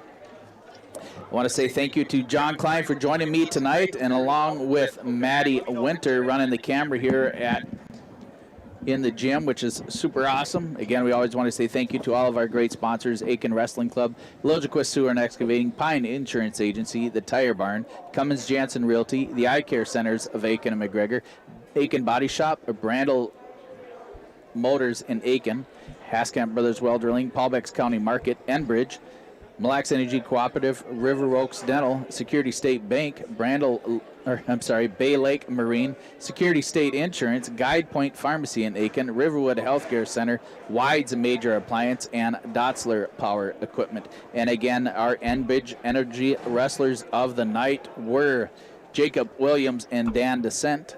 Enbridge Energy wants to thank you for supporting their Line 3 replacement project. Construction is now complete on a newer and safer pipeline that will deliver the North American energy that we all rely on every day. And it does it in thanks to the support and hardworking thousands of people. Thank you. As for our big deal T-shirt award winner, they are Marshall Larson and Kyle Hacker. They are thank you Brandel Motors, Riverwood Healthcare Center, Willie's Marine, McGregor, Pizza Ranch in Baxter, Rippler Precast in Pine River, W.W. Thompson Concrete Products, BigDealAuctions.com, Cuyuna Regional Medical Center, Crow Wing Kayaks in Cross Lake, Mille Lacs Energy Cooperative, Advantage Seamless Gutters in Baxter, and Newman Construction in Brainerd. Again, thank you to all of those sponsors. Gobblers pull off a victory, 35-34. They win the tiebreaker. Yep, tiebreaker was number of wins. You called it. 8 wins for the Gobblers versus 6 wins for the Foley Falcons. You know what? Huge win. You knock off the number 11 team in 2A. That was a huge night. The Gobblers will be in action here shortly again. I believe they were going to go to Ashen, but they decided to go ahead and call that match off to pay tribute to their fellow classmates. And that I applaud that. You know, I know that the girls basketball program also has a game scheduled for Friday. I haven't heard if that's going to go. Yep. It's a tragic event. I appreciate the fact that the school realizes that the wrestling program realizes that, and is going to give these students and these athletes an opportunity to see their classmates off and to grieve a little bit and recognize the importance of that. And for sure, and pay respects to all the families involved and the loss of the couple of good kids in our community. Absolutely. We have had another fun night here in Aitkin. Make sure you tune in again. I'll be back on the air here along with John Klein, I hope, back in the gym here in Aitkin here in a couple of weeks. We will be traveling down to Anemia as the Gobblers do a triangular or a quad down in Mille Lacs here also. So those will be our last 2 events here at yourliveevent.com. So make sure you stay on board and watch all the Aitkin Gobbler sports here at yourliveevent.com through rjbroadcasting.com and live on 9:30 a.m. 103.1 FM KKIN The Gobbler. And I apologize for the couple tones. Every time we get some action in the gym here and there's a lot of screaming and stuff, it kicks us a couple false tones and it ends up kicking us off the air. So we apologize for everybody out there in Radio Land. But I do my best to make sure we get back on the air. And again, thank you to Mr. John Klein and thank you to Maddie Winter for running the camera for us. We appreciate it. We want to say good night, everybody. Glad you could be with us, Maddie. Yeah. All right. Thanks, Lance. Thank you. Have a great night, everybody. You too.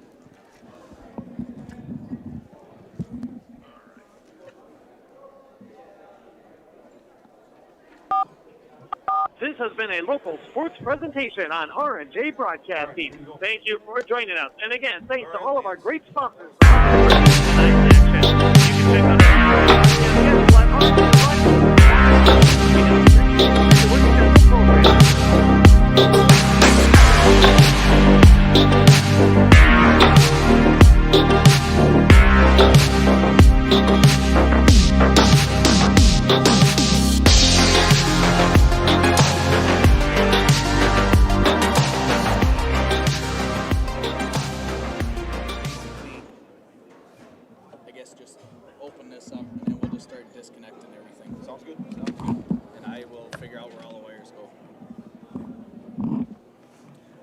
shut off the stream here.